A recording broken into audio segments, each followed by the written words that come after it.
I'd like to call to order the Newburgh-Dundee Public School Board meeting for July 17th.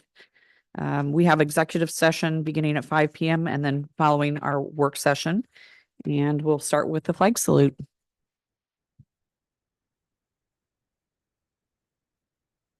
I pledge allegiance to the flag of the United States of America and to the republic for which it stands, one nation, under God, indivisible, with liberty and justice for all.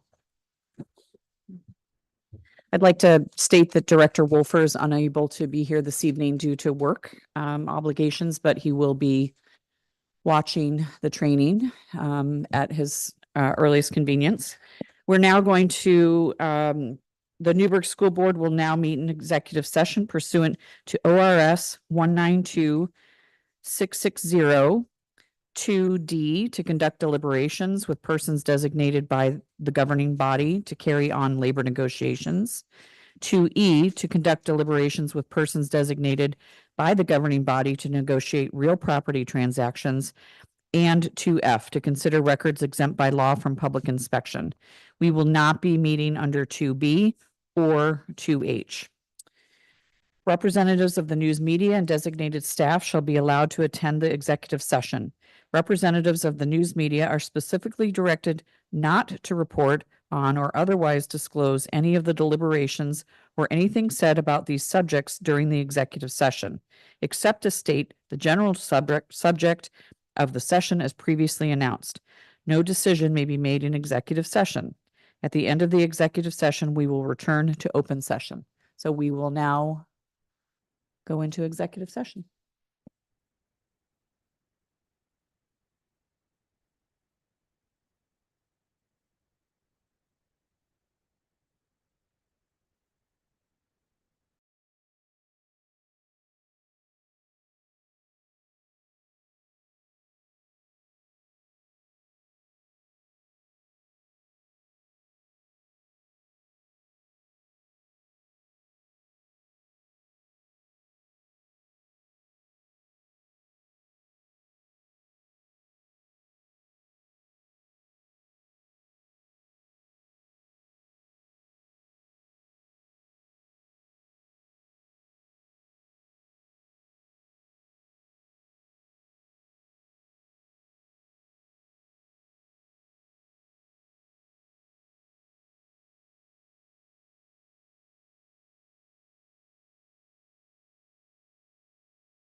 Okay, the Newburgh Dundee School Board is back in session, and we are going to get started with our Oregon Government Ethics Commission training.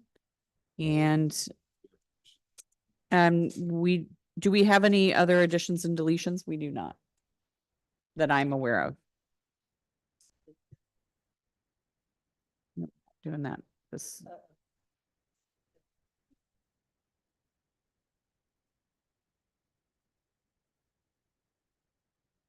Okay. Heads up, we're gonna be doing some. Am I interrupting you?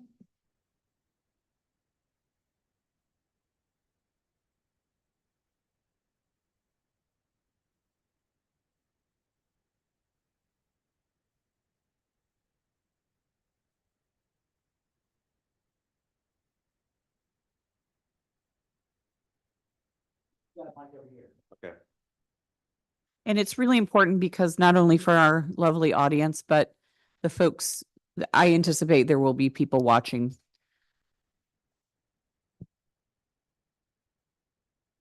Tell me when y'all are ready. So the last thing I need from you, Charlie, is Yeah. where should I get this part set up? All right, hang on.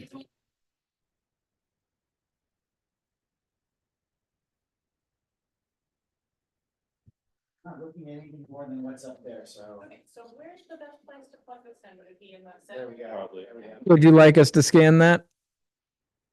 No, you guys are using the clickers. Oh, nice. Okay.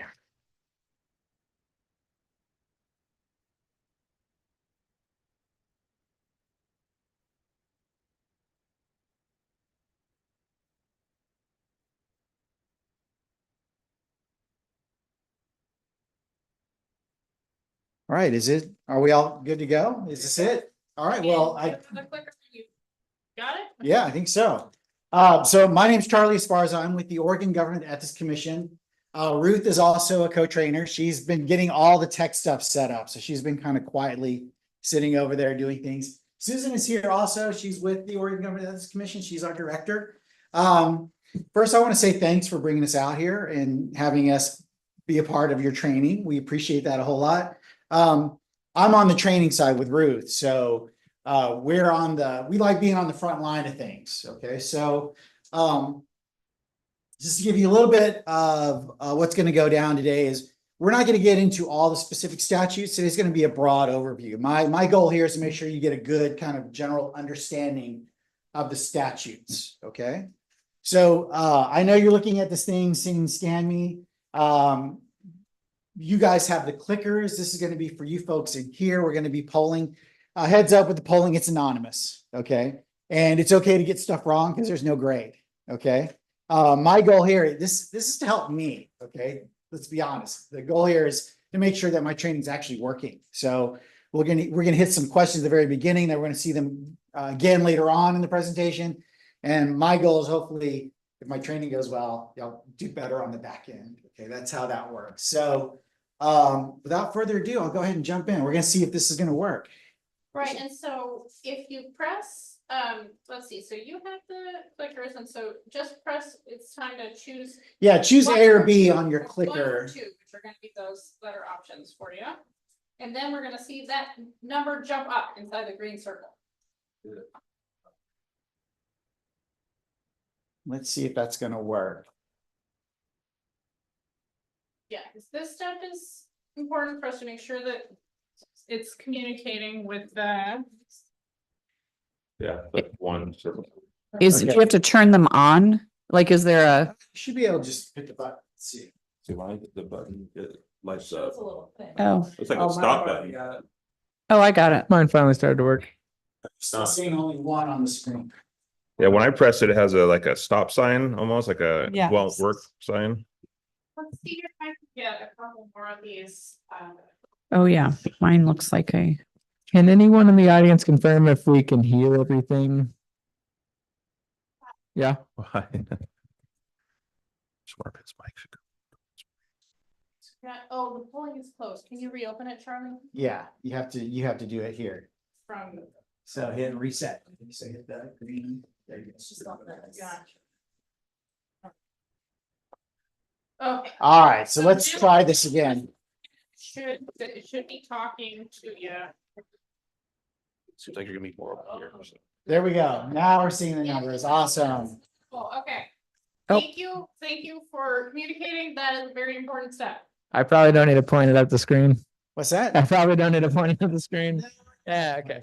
All right.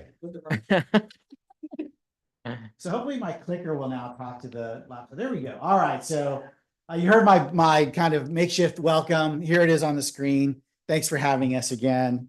Let's see here. So again, today we're just going to do a broad overview. We're not going to get into every single letter of the law. Okay. Again, the goal here is to get just a good general solid, a solid base of knowledge on ethics. So that being said, this is also not legal advice. Okay. So I think that kind of goes without saying. But I do want to throw this out here with the Ethics Commission. We like to say that we're a resource. Okay. So anytime you have questions or concerns, just curious about something, reach out to us. Okay. So that's where I go into this part of the slide. And guess what I'm going to do? I'm not going to tell you how to reach us until we go all the way to the very end. Okay. That's how this works. So, but I just want to stress that when we're talking about this, that there's a group of people in the office, myself included, that take phone calls all day. Okay.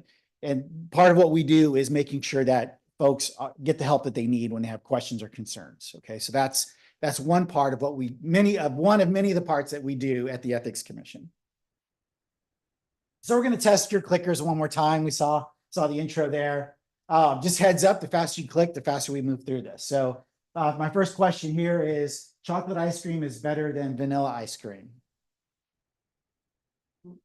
Yeah, I've not seen the trend on it varies from every scene, so every training. So let's see where we're at. Okay, I'm guessing 63% is false. So y'all are of the chocolate ice cream variety, I'm assuming. Does that sound right? It's hard to tell, but I got 38 and 63. A or B? Wait, chocolate ice cream is better than vanilla ice cream. False. Sorry, y'all are the opposite. Sorry. Okay. There you go. There's the wild card. Yeah. All right. Again, we're just testing this stuff out to make sure your clickers work. Okay. We're not grading you on your choice of ice cream here. So your favorite activities are, this is multiple choice. You can choose more than one on this one. So outdoor activities, watching TV or movies, playing sports, making things. And my favorite thing is attending Ethics Commission trainings. That's all right. Looks like we got 7 is the metric we're shooting for. Let's see where we're at. All right. Looks like 50% of you enjoy outdoor activities. That's typical of Oregon. Everyone's like outdoors. I'm on it. All right. Oh, 20%. Look at you guys for the ethics training. You guys. All right. So this is one that you're going to type in. Can you type in on the clickers? I don't think so. Okay. So When we have a group of people who are joining on their phones, we ask them to type something, but probably this is just a time to shout it out, because that's what my boss asks us to do in webinars as well. Just shout it out. What are some words that you think of when you hear the term government ethics? yeah, just yell them out. Important. Important.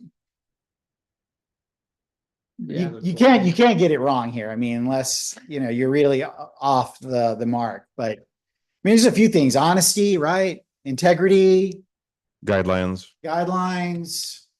I mean, what's that? Transparency. Accountability, Standards. standards, right? All right.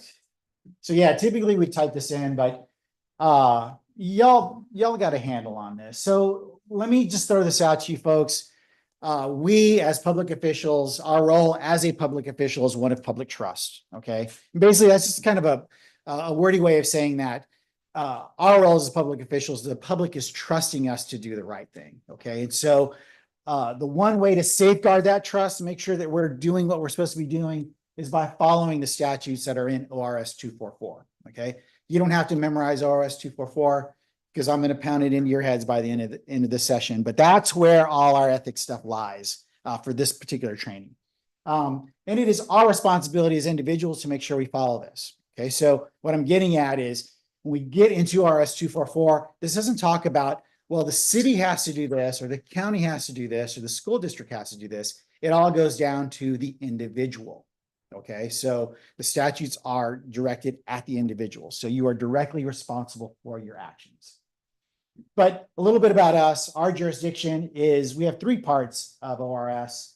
Today, we're going to focus on 244. The other two are going to be lobby law, and the other one's going to be public meetings law.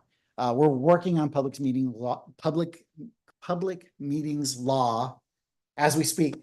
Okay, well, not as we speak right now, but it's in the works. We're getting that geared up and ready to roll pretty soon. So that's something you'll be probably reaching out to us to get as well. So again, ORS 244 overlaps a little bit with OAR 199, but this is where pretty much where things break down. So we're going to get into conflicts of interest, prohibited use of office, private employment, nepotism, gifts, and statements of economic interest.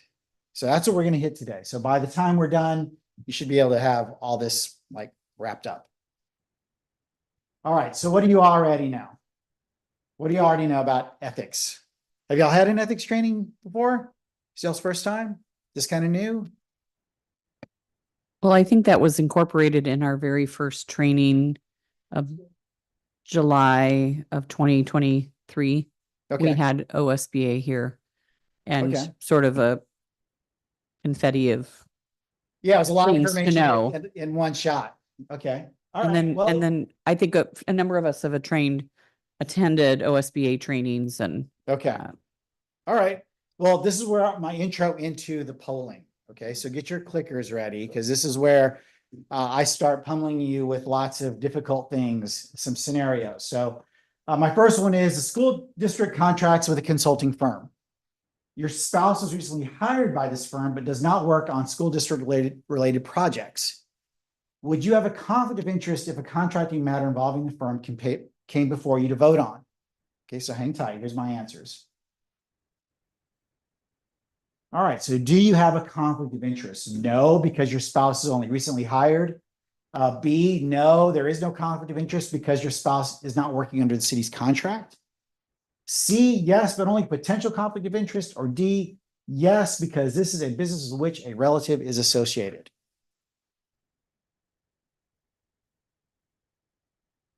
And like I said, we're going to see these again. This is the first part, so it's okay to if this is a little bit over your head. All right, 7's our number, so I'm looking for number 7. I think, So, Technically only 6, aren't we? all right, 6. I saw 7 earlier. so- Yeah, well, we had 8 at the first yeah. question.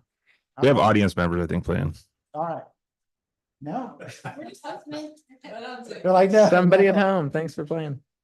All right, so school board is discussing requirements to seek bids for a new construction project on school grounds. Your brother owns a construction company in the school district. Do you have a conflict of interest when discussing these topics? All right, A, yes, I have a potential conflict of interest. I need to state the conflict of interest for the record before discussing this matter. B, yes, I have a potential conflict of interest. I need to disclose the nature of my conflict to my supervisor in writing. C, yes, I have an actual conflict of interest and I cannot participate in any discussions. Or D, I do not have a conflict of interest and I do not need to take any action. So remember, they're asking you about having to make a decision on your brother's construction company, and it's come before the board.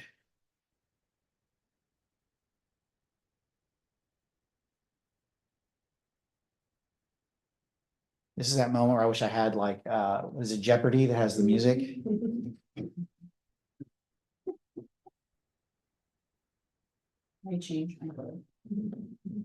All right, number 7. What? Number 7, we know you're out there. Yeah, 7's out there someplace. All right, so let's go ahead and keep going. All right, you're traveling on school district business. When booking your travel and accommodation reservations, you add your personal awards. You add your personal reward account. Have you violated ethics law? And what they're asking is you booked the room, you used your credit card, and you're getting points. of some type. All right. So A, no, this is a benefit of serving as a public official. B, no, if you pay for the travel with your own money and then get reimbursed, this is okay. C, yes, because the total amount of points earned is less than $50. Or D, yes, because this is a financial benefit, because this financial benefit is only available to you because your role as a public official.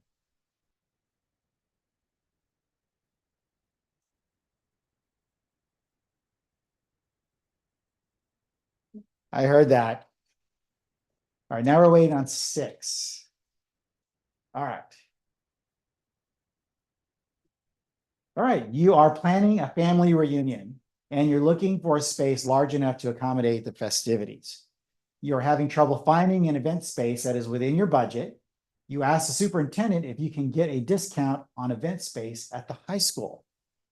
You have violated government ethics law, true or false?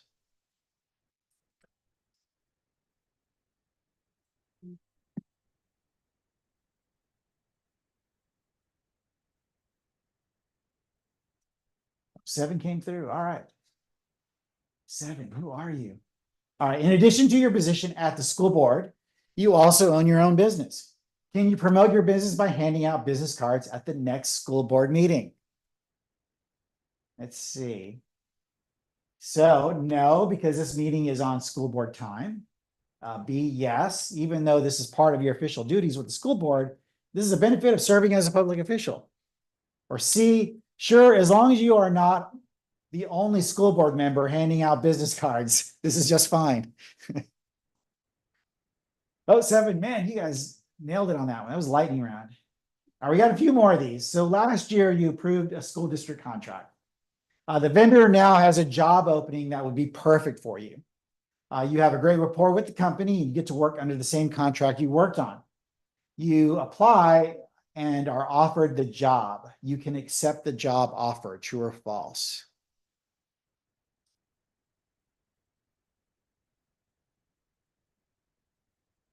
I see the gears.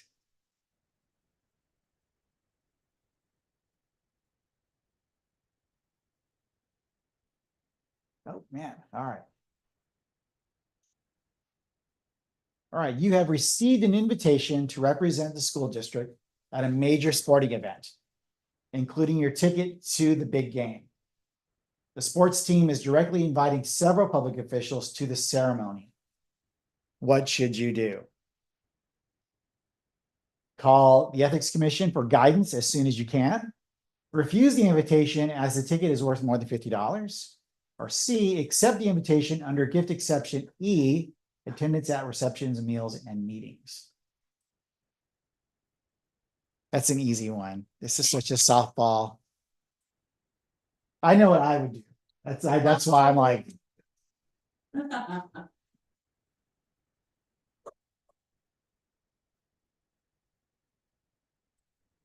All right, we're going to talk about all these things, by the way. All right, I think this is my last one. So you start a GoFundMe to pay for your dog's expensive veterinary bills. You post the fundraising campaign on your personal social media accounts only. As a public official, you can accept all donations to your fundraising campaign without violating ethics law. True or false?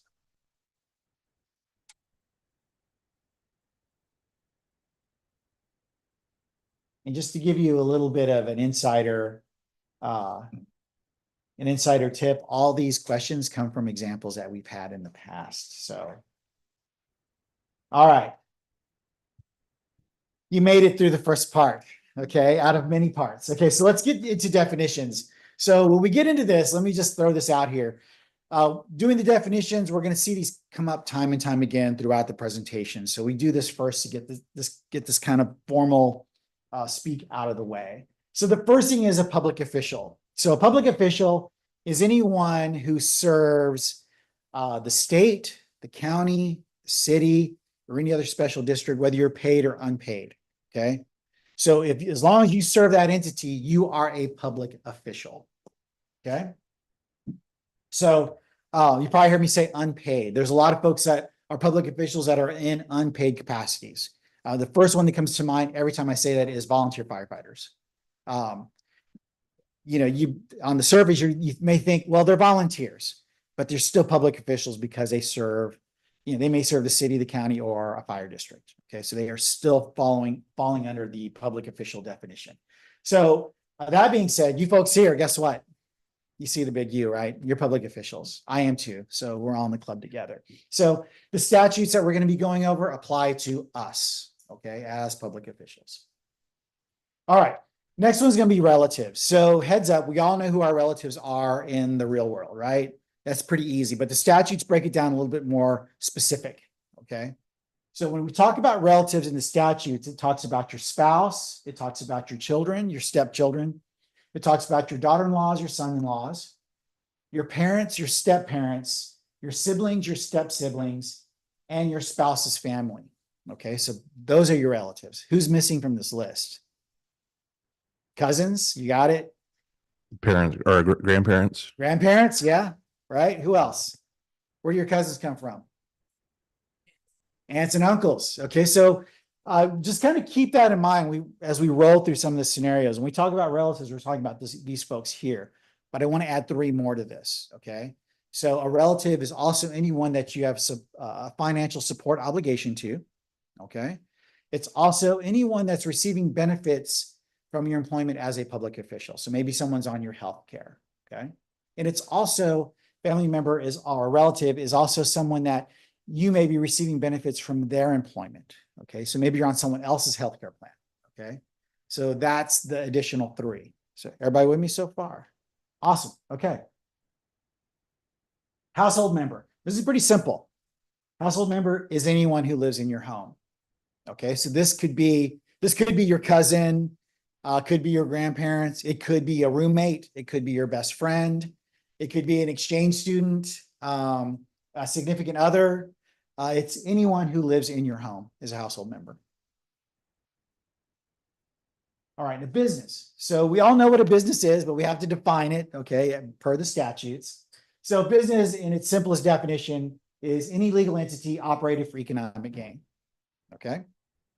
That's pretty simple, but now we're going to get into associated business. So the first one's going to be a private business or a closely held corporation. So this is one where your relative, or a member of your household is either a director, officer, owner, employee, or agent of that private business, okay? If they fall in that category, that business is one that you are associated with, okay? Publicly held corporation is going to be one. This is going to be a business that is traded on the stock market. Okay. So we're talking bigger here. So in this case, it would be your relative or member of your household is holding the position of an officer or a director. Okay. So they go one step further, and I'm going to give you a good example of this. So private business, or they own stock, equity interest, stock options, or debt instruments of $1,000 or more. For the publicly held corporation, stock, equity interest, stock options, debt instruments of $100,000 or more. So let me give you a real basic, very, very simple example of this. So let's say my daughter gets a job works at Smith & Smith Hardware. Okay, she's a cashier at Smith & Smith Hardware. That is a business I'm associated with because my daughter is an employee of that private business. Okay, everybody with me so far? All right, so let's say she quits there and gets a job at Home Depot as a cashier. Is Home Depot a business I'm associated with?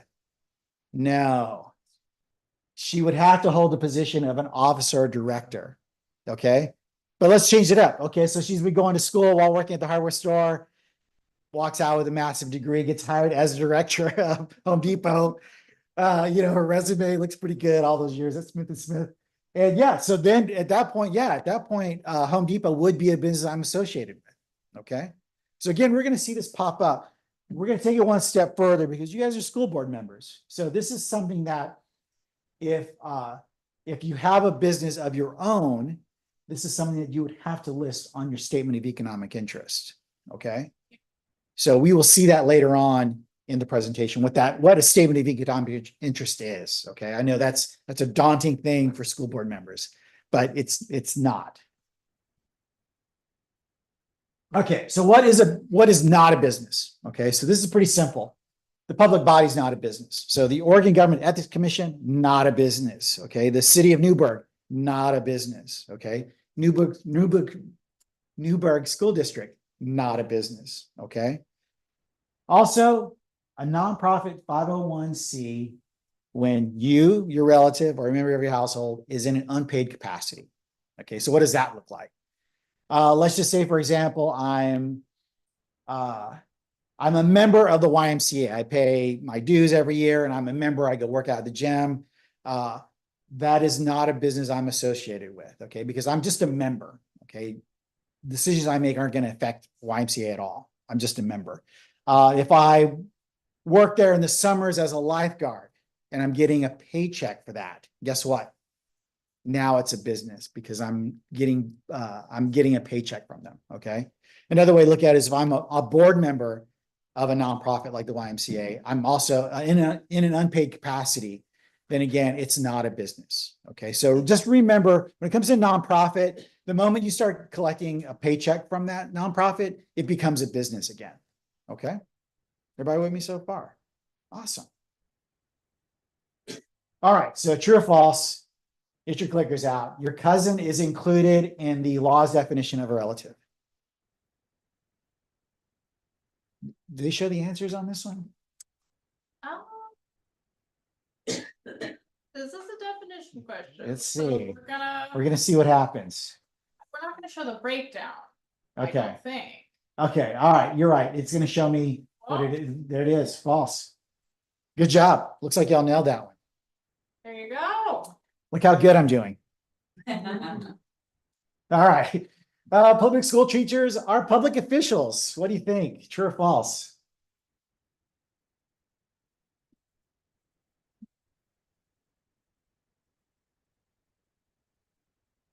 I don't know what happened to Seven. Seven's out there somewhere. Yeah, it is true. Remember, the school district's not a business. Okay. And so as public officials, they're serving the school district, right, as a teacher. And so they are public officials. Everybody with me so far? I've got a weird side. Are you okay? Okay, all right.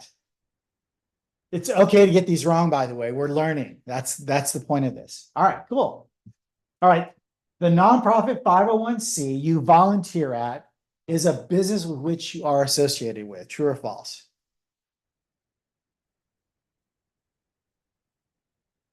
Let's see how we did. Yeah, it's false. You're a volunteer. You're not getting paid. So it is not a business. Good job. All right. So this is the tough one. We put the tough one first in this presentation because it's the harder of the six of the five we have today. Of the six. Okay. We want you to know how to deal with them, and we want you to know the different kinds. All right. So conflicts of interest. Y'all ready to dive into this? This is going to be the one that we get a lot of questions about. So there's two types of conflicts of interest. There's a potential and an actual. Okay. And so y'all probably thinking, when I first came on with the Ethics Commission, I was like, tell me what a conflict of interest is before you tell me what the actual, but we're going to get to that. So a conflict of interest is anytime you as a public official is taking some type of action, a recommendation, a vote, and with that, you are going to incur some type of financial benefit. Okay, let's go further. Financial benefit for yourself, your relative, or a business that you or your relatives are associated with. Okay, so I'm gonna go a little bit further into this. But an actual conflict of interest, how we break this down is basically in that role where you're making a decision with certainty would have a financial effect on you, your relative, or a business that you or your relative are associated with. Okay. So what does that look like exactly? Okay. So let's say, for example, you guys are going to expand part of the school district building and you're seeking bids for a contractor to do that. Okay. And your brother owns a construction business and has put in a bid, okay? And you're here to decide who's going to win that bid, okay? Well, guess what? You have an actual conflict of interest because the decision you make with certainty will have an effect on your brother's business. Either he's going to make some money or he's going to lose out on some money by your decision, okay? So you have an actual conflict of interest, okay? And it will go further. It's a relative and they own a business. That's a business you're associated with, okay? Everybody with me so far? All right. Okay. All right, let's make it weird. Okay, so potential conflict of interest. So potential conflict of interest, it gets a little more abstract. So let's stretch it a little bit further, okay? Let's say, for example, y'all are just thinking about adding a new building to the school district. You're only in the process of thinking about it. And your brother still has that construction business. He's still out there and sometimes puts bids in, but not all the time. It depends on his schedule and what's going on. But while y'all are possibly discussing this, guess what? You have that conflict of interest. But at this point, it's potential because it's uncertain if that financial effect's going to be felt. Okay. You're not sure if you're going to build the building, and you're not sure if it's going to go out to bid, and you're not sure if your brother is going to put in a bid. Okay. So at this point, it's potential. Okay. All right. How I like to say it is if it's unclear, if there's a financial benefit, if it's unclear, you have a potential conflict of interest. Just heads up, conflicts of interest happen. Okay. It's not something like, I don't want a conflict of interest. I don't want one at all. It's going to happen. I mean, they exist. They're out there and that's okay. We just need to make sure that we address them the right ways. Okay. So we need to identify whether it's actual or potential. But to break it down, here's my example here. So the school board is discussing leasing land from a 501c3 nonprofit. Your spouse recently accepted a paid job at that same nonprofit. All right, so what do you think? You have a conflict of interest? Well, first off, you have a conflict of interest. Yeah, you got something's going on there. We're gonna have to talk about some things. Yeah. Well, at this point, let's back up a moment. Yeah, you're just discussing, okay? So at this point, in this scenario, it's potential, okay? I have a question. Yeah, So, yeah, I guess just in the event that like your spouse wouldn't be, is leasing a land from, but I guess I'm interested in this because I don't see how that would be a financial gain for okay, your spouse as a regular employee. okay. So let's put it like this. Okay, so let's say, for example, let's go one step further. You decide, hey, we're going to lease this land from this 501 nonprofit. We're going to decide to lease this land. Leasing that land is going to put money into the pocket of that business, right? A business that your spouse works at, which is a business you're associated with. Okay. So you see where it doesn't get into the whole, like, it's very broad in that the financial benefit affects that business, you're associated with it. It doesn't matter whether your spouse doesn't work in that division or she doesn't work on that account. She's not in the leasing part of the land, still part of that business. With me so far? Yeah. Awesome. Thank you. Awesome. Cool. All right. So let's take it one step further. Another spin on it. You're reviewing and approving contract applications. The nonprofit your spouse works at has applied for the contract. So first things first, you have a conflict of interest. Yes. Potential or actual? So this one would actually be actual because you are reviewing and approving. So you're making a decision, okay? And the nonprofit your spouse works at has applied. So you're making a decision that's going to affect that business that you are associated with. All right. All right. So let's switch it up one more time. Your spouse serves on the board of a nonprofit that has applied for the contract. Now, this is a board position that is unpaid. Okay. So you have a conflict of interest. Yeah. See how you got it. There's no financial benefit. So any decision you make is not going to, yeah. That's silly. Okay. Yeah, so remember, it's an unpaid capacity. So let me clarify. A business, when yourself or relative or a member of your household is there in an unpaid capacity, it's not a business anymore. So it's a nonprofit. There's no financial gain there. All right. But I like how y'all are, I'm tripping y'all up, and that's good. That's how this works. All right. So to break it down again, the conflict of interest is always going to be when you, in your role as a public official, is making a decision, a vote, a recommendation that is going to have some type of financial impact on specific people. Okay. And those specific people are going to be you, your relatives, or a business that you or your relative is associated with. Okay. All right. So we know what a conflict of interest is, right? More or less. All right. We need to at least be able to identify it. So what do we do if we have a conflict of interest? So that's our next step. You already heard me say they exist. Okay. They happen. So if you're a board member, a commissioner, or elected official, whether it's potential or actual, the first thing you need to do is make that public announcement of a potential conflict of interest on each occasion before acting.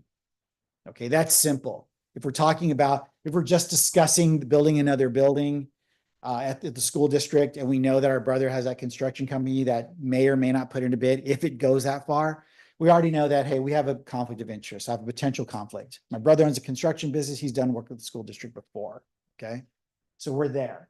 And you have to bring that up each time you're discussing these items. Okay. It's not one of these things where it's like, well, we all know my brother works there, so I got to bring it up each time. No, it has to be brought up each time. All right. So if it's actual, this is where we have to step up a little bit more. So if it's actual, again, we make that announcement that I have an actual conflict of interest at this point, at each occasion. At this point, though, you can no longer participate in discussion, the debate, or voting. Okay. So what does that mean? So let's take it one step further. Let's go back to my brother's construction company. Okay. You've decided to build a building in the school district. You're voting on it. And you know that your brother has a construction business, has done business with in the past, has put in a bid. So right off the bat, conflict of interest, it's actual. I'm looking at my brother's bid right now. Okay. So at this point, you have to bow out. You can't be part of the discussion. You can't participate in discussion, you can't participate in the debate, and you can't be part of the voting. Okay. The discussion debate. The discussion and debate are included in that. I can see the voting, but Yeah. yeah, that's surprising. I would think that's because you might be influencing a vote of someone. So how does that impact like executive session? So it's a land use issue. You speak about that in executive session. Should the individual whose brother has got the bid, should they be stepping out of the room during that conversation? It doesn't go that far, but you do have to make the announcement before going into executive session that you have a conflict of interest. The public meeting. Yes. Yeah. Okay. Follow-up question on that though. Yeah. Sometimes we don't know what's going to be talked about. We have like the statutes, but we don't know like what statute. I think the board chair does, and then Okay. like the superintendent does. Okay. But the rest of us don't always know Okay. what each line item refers to, what tactical discussion is going to happen. So I don't, I don't know in publicly that I might have a potential or actual. Okay. So in that case, you may want to have to sit back and take stock on the businesses you own and the businesses you're associated with, and what the possibility of those things coming up. And maybe just some research before you. Susan's over there biting her lip over I there. am waiting, but You want to jump in, Susan? I will just briefly address it. The advice that we have given is, because I understand, you're a board member, you got the agenda, you don't really necessarily know all the details of what's gonna come up in this exec session. Go into exec session and then suddenly you're sitting there and you're like, oh, we're about to discuss a contract or hiring a relative or whatever. It's something that I would have a conflict for. what are you supposed to do? You're supposed to, on the record, in the exec session, explain, I have a conflict, I have not made a public announcement, so I need to not participate and am leaving. If you remain, you will potentially be in violation. You can't just make your announcement in the exec session because it's not public. So you either need to stop the exec session, go back into a public session and make the announcement, or you need to not be in that exec session. But don't just leave and not make the announcement because we will assume you're still there. So, Would on the it- record. Would it help if, say we were just in an executive session and somebody just learned about it, an issue, to come back out, leave the room, and then when you come back into open session, say, I didn't realize until I went into the room that there was a conflict and I excused myself from the executive session, so that at least you're getting on record for those who are suspicious about everything that Yeah. happens in executive session. Good idea to say both in the executive session so that it's recorded, but then also the next public session would not hurt to explain at the preceding night's meeting or whatever it is. There was an executive session. A matter was discussed. I didn't realize in advance, so I left it because I had a conflict of interest. Say it's item 2 of 4 items, you can come back to item 3, right? You just have to leave during item 2's discussion. Yes. All right. Thank you. I literally cover Susan. She was literally by. And actually, so that I had to do that with the Rennie property, and I'll have another issue, but All right, and this is where it gets into Right, so if making you that know ahead of announcement. time, if you know ahead of time, you've looked at the agenda, you looked at all the statutes, you know that you have a conflict of interest with something that's gonna be in this executive session, then Yeah, make your, before entering executive session, you make that public announcement of your conflict of interest. All right. All right, so of course, because you made that announcement, you should be keeping some type of record of that, okay? And those records, some examples of your records are going to be the recordings, the minutes, or employees' personal records, okay? All right, so if you're a board member, a commissioner, or elected official, and your vote is needed to meet quorum, okay? So the idea here is that we have to keep government moving forward, okay? We have to. We can't just stop because there's not enough folks here. So if your vote is necessary to keep government moving forward, to meet that quorum, then there's some steps you need to take. So again, make that public announcement. You cannot participate in the discussion or debate. However, again, to meet quorum, you may vote. Okay? Everybody with me so far? So bottom line, if we only had 4 of the 7 board members and you had a conflict of interest, and that means your vote would not meet quorum, then you can do it, right? Correct. But only in that circumstance. Correct. And doesn't matter if it's potential or actual, doesn't matter either way, if that's the, Well, if it's potential, you can still be part of the discussion, oh yeah. but if okay. it's actual, meaning you're making a decision, so. I have a theoretical question, and I'm sorry. So there's 7 of us, 4 of us have a conflict of interest on a subject. Would we all vote? Would all of those people, only one of them could? Yeah. Very interesting. Thank you. Right, yeah, How you choose depends on your board government, whether it's alphabetical, by seat, left to right. However you normally would vote, the 3 that don't have conflicts, they vote.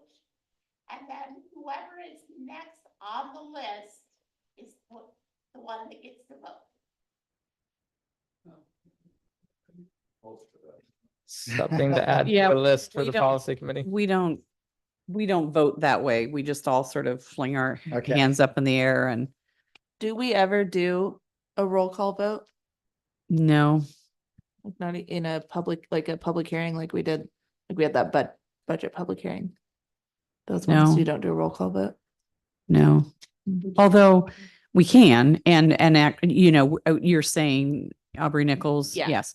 And So there's actually been a request, sorry, Sorry. by a member of the public because it's an accessibility issue with being able to hear Yeah. and See not it, even yeah. able to see who is voting. So they're not seeing that I'm holding my hand up.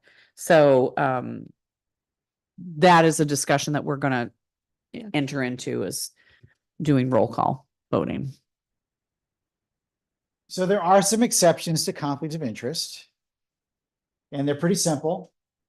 So if you are a member of a nonprofit, when you're having these discussions, that is an exception, because being a member of a nonprofit is not, again, we kind of go back to that, there's no financial gain. If you're a position prerequisite, so maybe you're a member of an organization that comes tied to your position. We're going to see these in the next couple of slides, and then a class exception. Okay, so not going to get too much into these. Oh, is that slide Right, missing? so we're not gonna go. Yeah. too deeply into them, But position prerequisite, the example I usually use is nursing board. A certain Yes. number of people on the board have to be certified nurses to serve on the board. I threw the engineering one out there. If you're an engineer and you're required to be a member of or have a certification or a license as part of your position, then that would be an exception as well. The class exception, that one's one that you really have to reach out to us to get into, because class exception can get very involved very fast. All right, so get your clickers ready. Here we go. We saw those questions earlier in this presentation, so hopefully these make a little more sense this time around.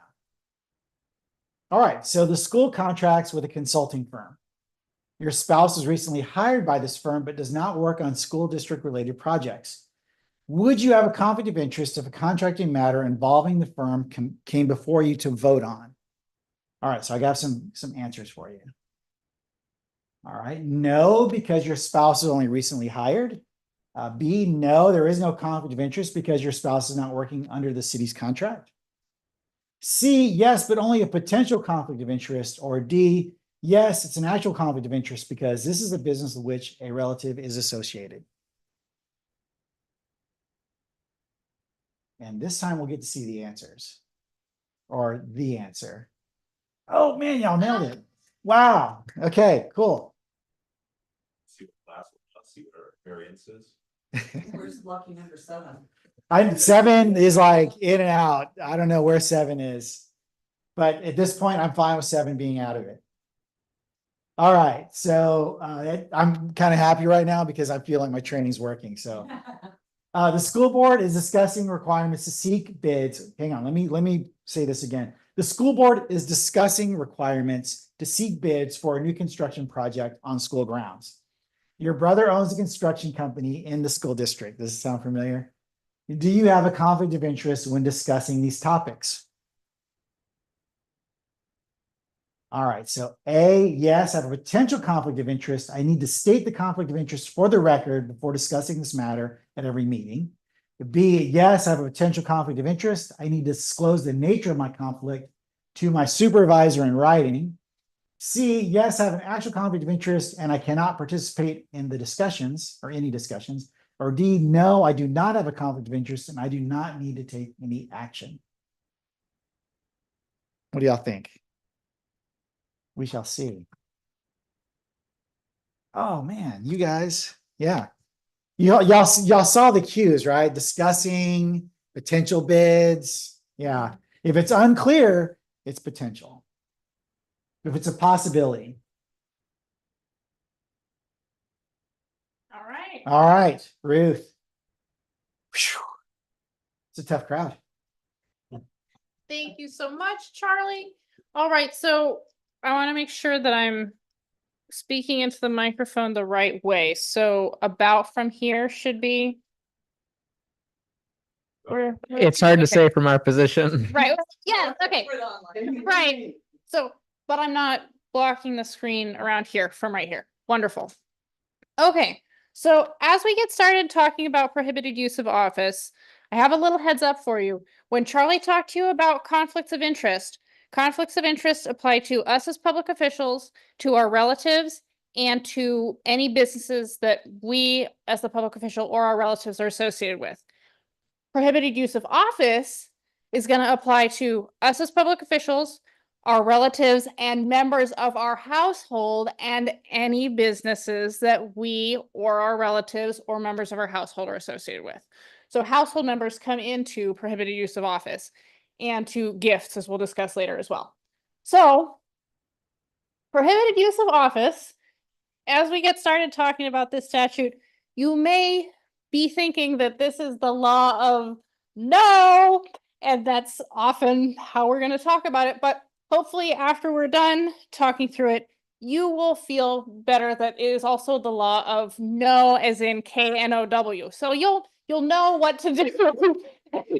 And what happens with prohibited use of office is that it is prohibited for us as public officials to use or attempt to use our official capacity to obtain a financial gain or to avoid a financial detriment, if that financial gain or avoidance of detriment would not be available but for holding our public position or our office.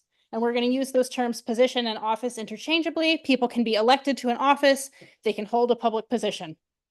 So if you are in a situation where you may have an opportunity to have a financial gain or to avoid a financial detriment, you're going to need to ask yourself, do I only have this opportunity because I'm a public official? And if the answer is yes, then that activity is probably prohibited under this statute. And that can cover a variety of kinds of things and kinds of attempts. So,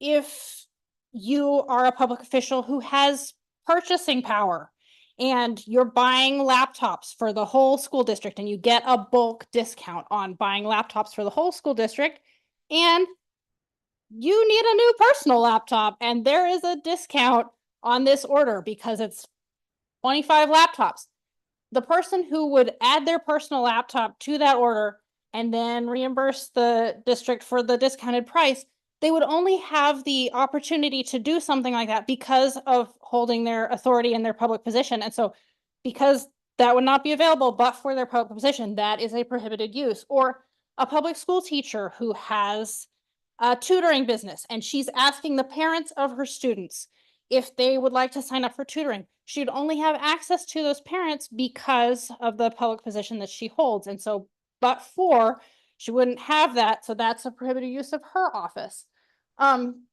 Facilities use is also something that we could get into more. So if you had access to a warehouse that the school district owns and only people who are part of the public official zone can get in, and you have something that you need to store, that space is only available for public officials to use. So that would be a prohibited use of office to use something like that as well.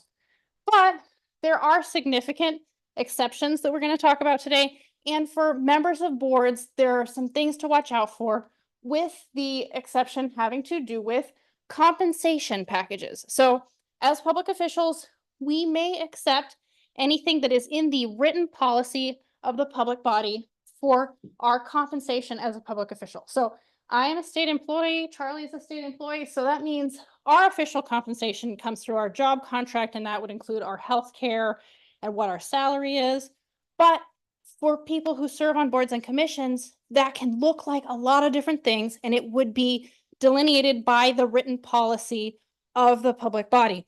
So if you serve on a transit district and that transit district offers free bus passes to all of the public officials who serve them because they want you to know what's happening in the transit district, those free passes are part of that official compensation. It's in their policy.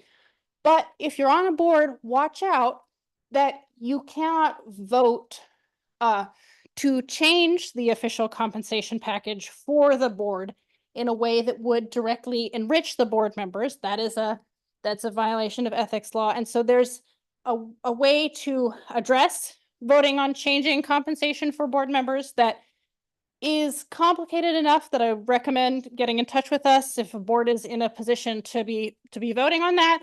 Because if someone, for example, is serving on a board and can't run anymore and is about to stop serving, and they're voting on something that's going to happen to that board in the future, then they could probably vote on it. But if they have the opportunity to run again, then that becomes a conflict for their potential gain in the future. So again, because that's complicated, if that's coming up, get in touch with us. Now, Can I ask a quick question though? And yeah, I don't know. I don't know. Maybe you guys have talked to school districts. I mean, was it last year they passed legislation that we can get compensated to $500 per month? So, I mean, we're the only ones that can say that we can do that. So who else can approve that or vote on that? And again, I'm not trying to look into too many details. I just wonder if you come across it. Like, I don't know if any school district's done it yet. So Bill passed. OSBA, well, eventually OSBA reached out to us and we worked with them on potential solutions. A board member at another school district did ask for advice, and we provided advice on how to handle the conflict, because even though the law passed, you're still met with a conflict. So we can provide you a copy of the advice that we issued, which was, you can refer to the voters, you can adopt it for future holders of your position. You can potentially do it as separate votes, and each person would declare their conflict and not vote on it for themselves. That's like the most simplistic way to do it. There are other issues, and we are continuing to work with OSBA and the other entities, League of Oregon Cities and the Association of Counties, to address those other issues as they come up. But where it landed with OSBA and the school districts last fall was, you will be able to adopt it if you follow one of these methods and you declare your conflicts. so another exception to the prohibited use of office is going to be reimbursements. And those are the expenses that we personally pay while we're on official business for our public body. And again, the important thing with this one is that you can't sign over reimbursements to yourself, and you can't vote on changing the reimbursement policy in a way that would benefit while serving in that similar way to what Susan has explained. So, but this one is a fun one. So this is an exception to the prohibited use of office, and it has to do with an honorarium. Now, what the heck is an honorarium? In the simplest way that I can explain it to you is that it is a surprise. If you if you performed a service that was in some way connected to your service as part of your public body, so if a judge volunteers and chairs a mock trial tournament, for example, because they're invited to do so because they're a judge, they do it for free.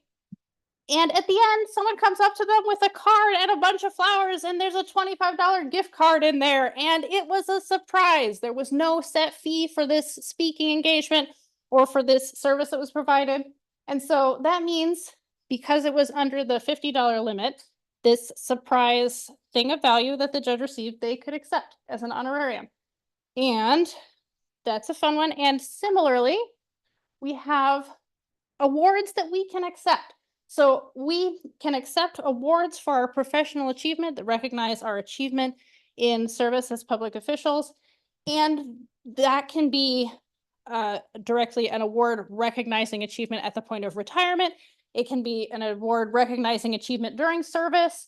The Oregon Teacher of the Year Award is a good example of something like this because it's a state or national or international award. If you were receiving the Nobel Prize, for example, you would be allowed to accept that massive cash award, and the free parking that I've heard comes at some universities.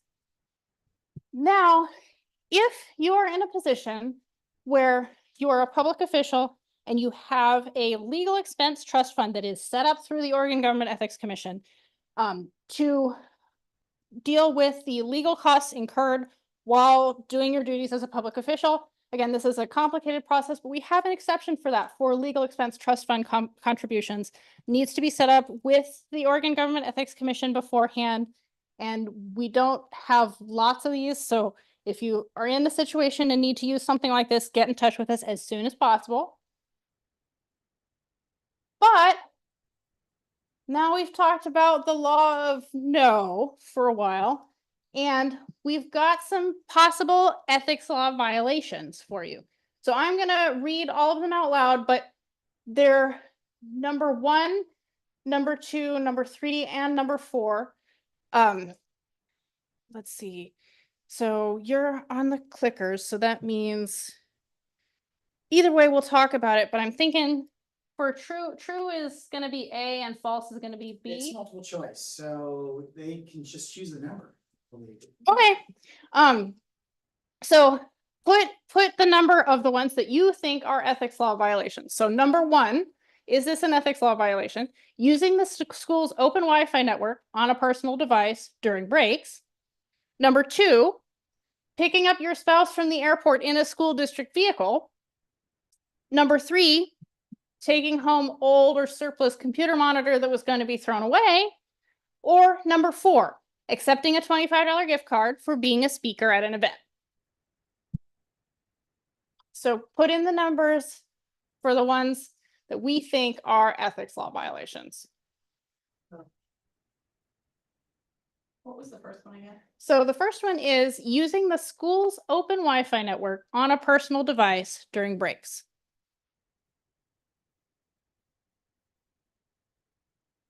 All right. Let's see if I can. Okay. I'm liking these numbers. So we talked about what an honorarium is. Number 4 pretty clearly qualifies as a surprise gift card that you got for being a speaker in an event.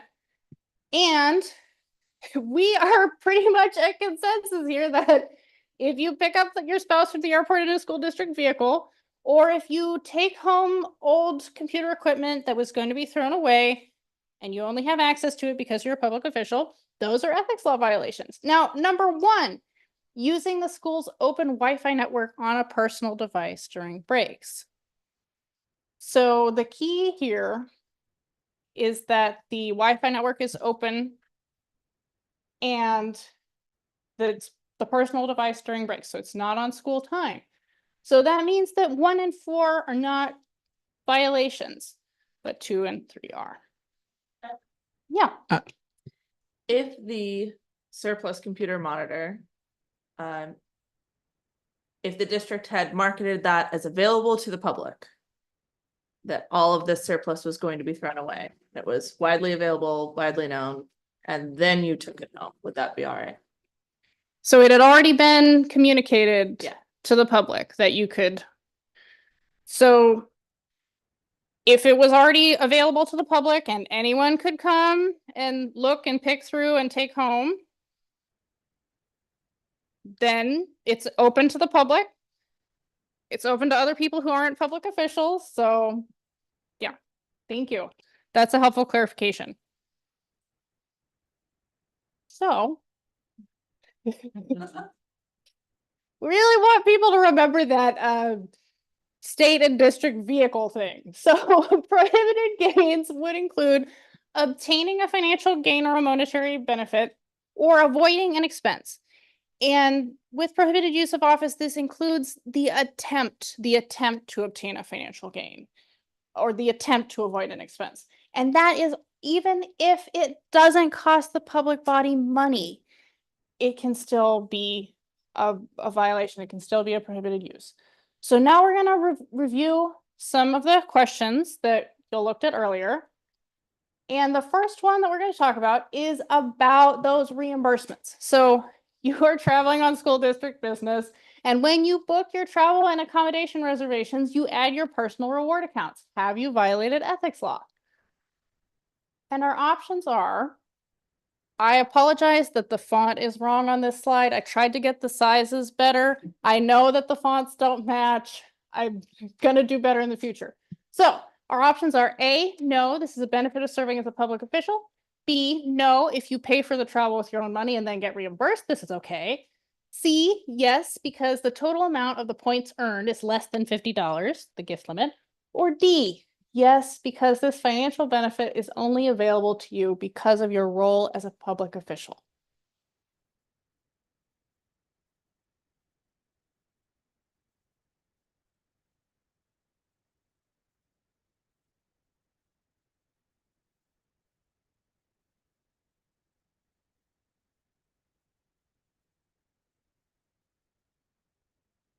Well, let's talk. So, again, our options were no, this is a benefit of serving as a public official. No, if you pay for the travel with your own money and get reimbursed, this is okay. Or yes, because this financial benefit is only available to you because of your role as the public official. Those are the options I'm seeing that we chose. And in this situation, that personal reward account is the scenario we're asking people to think about. So the personal reward account and the trip or the situation would only be happening because of the public position, right? And so if the trip is only happening because of the public position and the personal reward points rack up due to this event that would not be happening but for the public position, that means this is a violation of ethics law because that benefit, that event only is happening because of the role in the public official capacity. But could it be ethical if it was in board policy saying you can, or you can accept the rewards of like frequent flyer miles, whatever? The written policy that already exists. Mhm. And is that part of the, But that'd be my question is if you have the policy that says if when flying, you can earn the reward points for frequent flyers or whatever prior to your trip, then at that point it wouldn't be unethical. It would be allowable. be in the written policy, right? Yeah. Excellent. So that, again, that written policy would make it, and Susan, and you had pretty much finished having that written policy and showing that determination in the written policy would make it part of your official compensation as the board member, right? Yep. Okay, so this is just getting into the minutia because this is gonna drive everybody crazy. So I Okay. drive to Salem Yeah. and I use my Costco credit card, which gives me a certain amount of money back. Yes. And I get reimbursed for the $20 that I spent at Costco.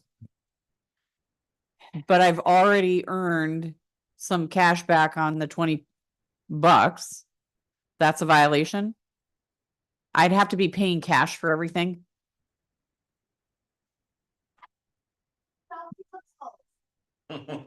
Okay. That we can't vote on. Right. Not to be a contrarian.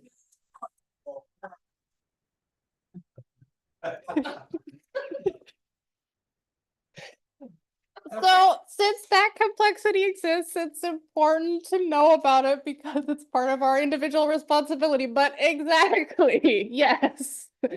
Another way to address it would be if, this may not apply to y'all, but if the public body has a credit card account that's assigned to the Right. public body. Yeah, And then they can use that for fuel.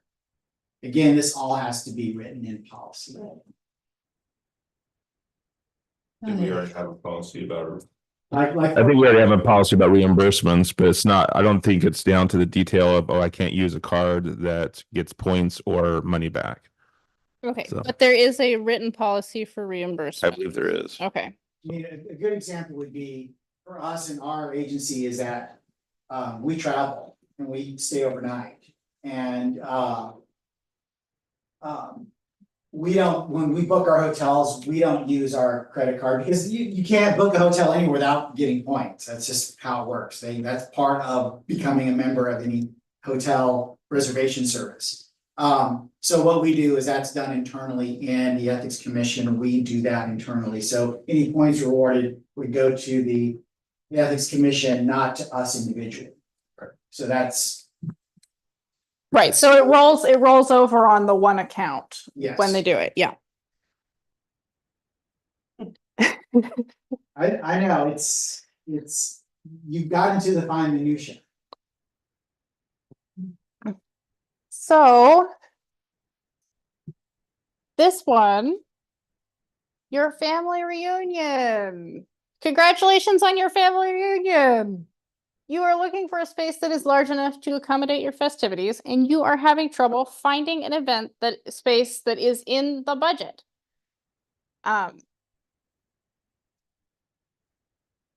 This is the point where I think that parks could become involved. But anyway, you ask the superintendent if you can get a discount on an event space at the local high school, and you have violated government ethics law, true or false?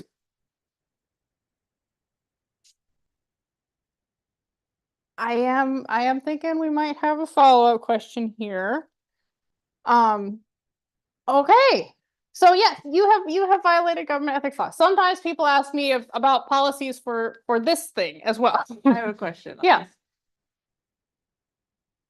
this. Is it a violation to ask, or is it a violation to be given a discount? That's a wonderful question. So, Asking seems like poor form. Well, because you accept it then. But the but giving thank of you, but thank you for making that clear. So asking is the attempt. The attempt to use the official position is still considered a violation. Yeah, yeah. Even though anyone could have the opportunity to do that. But it's the idea that you have a place of power that may influence that decision making. Because I assume anyone could say, hey, superintendent, could I have a discount on the high school? I know it's not being used this weekend, and that way you get some money, and I could try to make an argument here. Everyone has that opportunity, but is it that you have that elevated level of power of position that makes that questionable? So this And is not. we can go over this later. We can go over this later. This is just me being the person I am. Okay. So here, if, when you say it's available to everybody. Okay, so when I hear that, I think the public.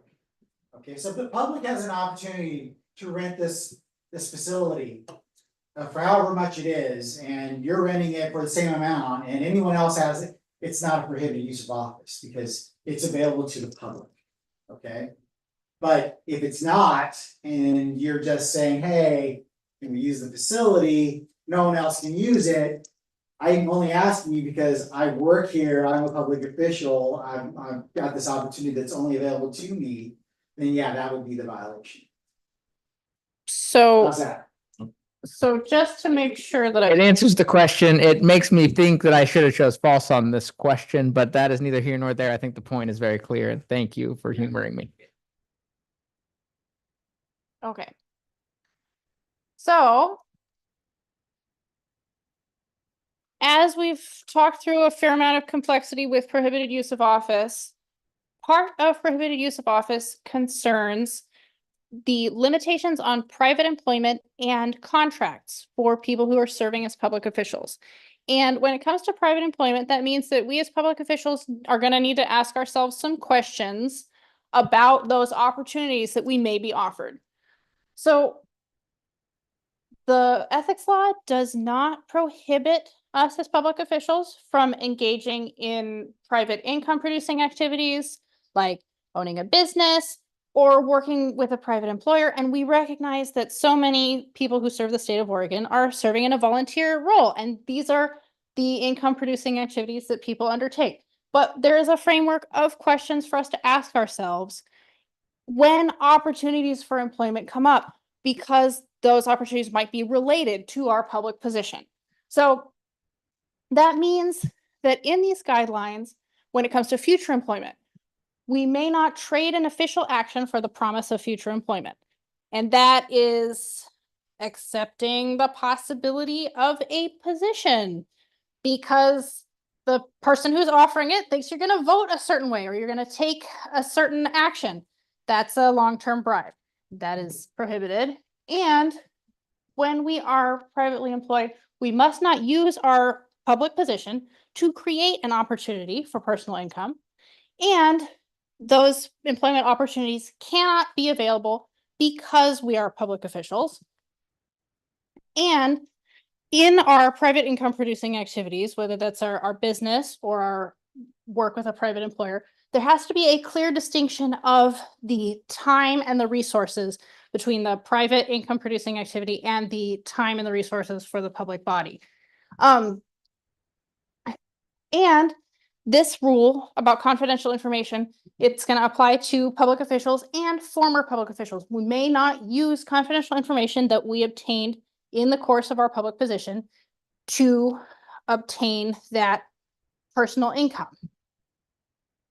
So when it comes to contracts, the rule about contracts is that contracts that are authorized by public official or public body, the sorry, I gotta get a drink of water, but contracts, the word authorized is key here. You might think that only means signing the contract.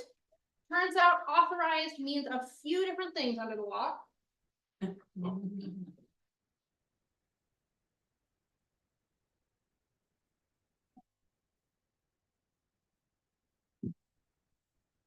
So the law defines authorized to mean performing a significant role in this contract. And that means that someone who has performed a significant role in a contract can't work under that same contract for a period of 2 years from that contract going forward. And so these significant roles can include selecting the contractor, executing the contract, if you recommend approval for something, if you negotiate for something about this contract, if you sign the contract, if you serve on a selection committee. All of these would be considered significant roles. So not just signing a contract, but recommending something, negotiating for something, those would still be considered significant roles. So if they're gonna repave the whole school parking lot, for example, and you are recommending that they're gonna use a particular vendor for that, and you recommend a particular vendor and that vendor gets that contract, that's a significant role for that contract. Now, we have guidelines, which some of the slides have reviewed, but again, the guidelines for private employment for public officials are that we use no government body time, we use no government body resources, we take no official action that could financially impact our private business, and we use no confidential information obtained in the course of our public position. And very important that we disclose all of our conflicts of interest. When we're thinking about private employment, I think the best way to move forward is to talk about the scenarios that are in the knowledge check questions. That I had another example, which I can bring up when we're done with these, but if you're on the school board and you own your own business, can you promote your business by handing out business cards at your next school board meeting?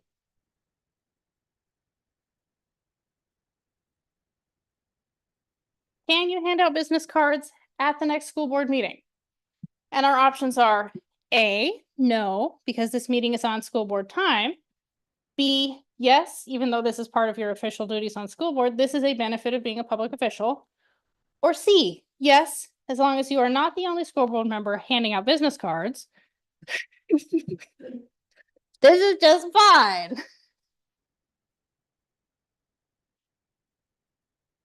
That would be a lot of business cards.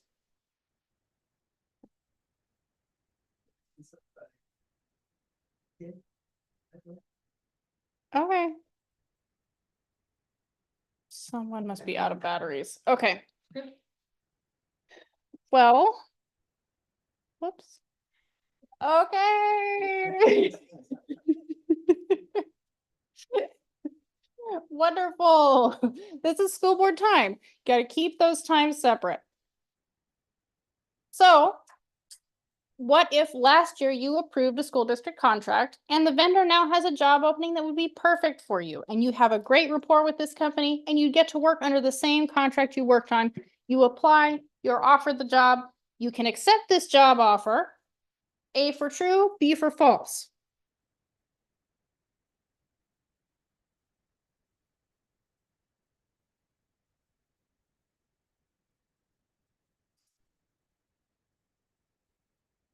Okay, so we think that number 6 must be out. No. Ah! I forgot to grab. All right, so. Wonderful. So I would like to unpack this scenario in a little more detail because we're in consensus. Yes, this is the right answer. You cannot accept this job offer because it has only been 1 year on this contract.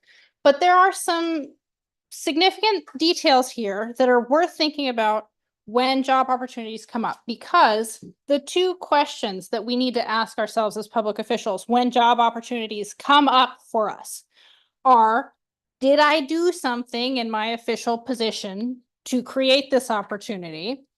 And do they only know me because of this public position that I hold? So even in a situation where this is not about a contract, those questions, did I do something in my official position to create this opportunity? And do they only know me because I hold this public position? Those are the questions that, if those answers are yes, they only know me because of my public position, and yes, I did something in my public position that creates this opportunity, those are what shows us that this is a prohibited kind of private employment. So that brings us to nepotism. So, so one quick question, going back to that. So are you prohibited from going to work for that company or just working under the contract for that company? So you can't work under the contract that you authorized, played a significant role in. So if we go to the scenario, in this scenario, this is the contract. And so are you prohibited from working for the company overall or just under the contract? So that's where those questions would come into place, right? Is how does this company know you? And did you do something in your public position that would create that opportunity? And so it's important to know and to think about those questions because this kind of complexity comes up. And this is the kind of thing that people call us on the phone about, and they want to know if they can take a job. And these are the questions that we ask. So why do you use contract? Why not just the company? Because it puts some ambiguity in there. Well, the contract has a limitation, so Right. let's back up a moment. So again, that part where if you played a significant role in the contract. Yeah. Let's go back to the building of a new school building. And your brother is tied to that, and you're looking at the contract, it gets approved somehow. Let's jump forward. And we're at this section now. Right. Your brother's construction business won the contract. Your brother says, hey, you helped me out with this.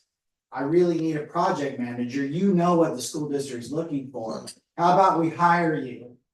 And bring you on as part of the group doing this construction project. Well, guess what? If you played a part in that contract, you're just skipping all the conflict of interest stuff that. Right, then that, yes, yeah, But if you did play a part in that, then you would have a 2-year restriction on that. yeah. But once again, you're talking about the contract, So let's say for not the example, company. okay, so let's go to, let's just say you're a board member, you're an engineer. And outside of that, you got a job as an engineer with a construction company that does business with the school district from time to time. But they didn't hire you because you're a school board member, they hired you because you're an engineer, okay? That would not fit in this scenario. Well, let me give you this scenario. Let's say the brother, let's go back to the brother. He's Okay. got a construction company. It's got different divisions. One is paving. They got the contract for paving the things. And then another one is carpentry.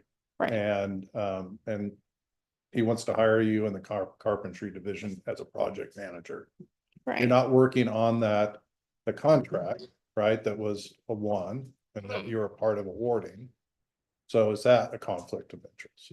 well, It's not about conflict. You would have to, the conflict is only gonna come up, Sorry. interest will only come up when you're voting on awarding a contract. I think the confusion here, you're right to point this out. It's because it's two different statutes. There's the one statute, 047, Mhm. that says you may not receive a financial benefit from a contract that you played a significant role in for 2 years, right? There's another statute, which is just the standard prohibited use of office, which is you cannot use your position to create a private financial opportunity for yourself. So in the example, if you're working under the contract, the construction company has a commercial division, does work for the district, and a residential division. If you're going to work for them on the contract that the school district has, that violates 047. Okay, that's the 2-year prohibition. If you're working for another division of that company, 047 doesn't apply because you're not under that contract. So then the questions Ruth asks are, did you use your position to get the opportunity? Did you do anything to create it? Are they giving it to you because you're a school board member? Right. If the answer is no to both, you don't have a problem. And you could go to work for the residential division.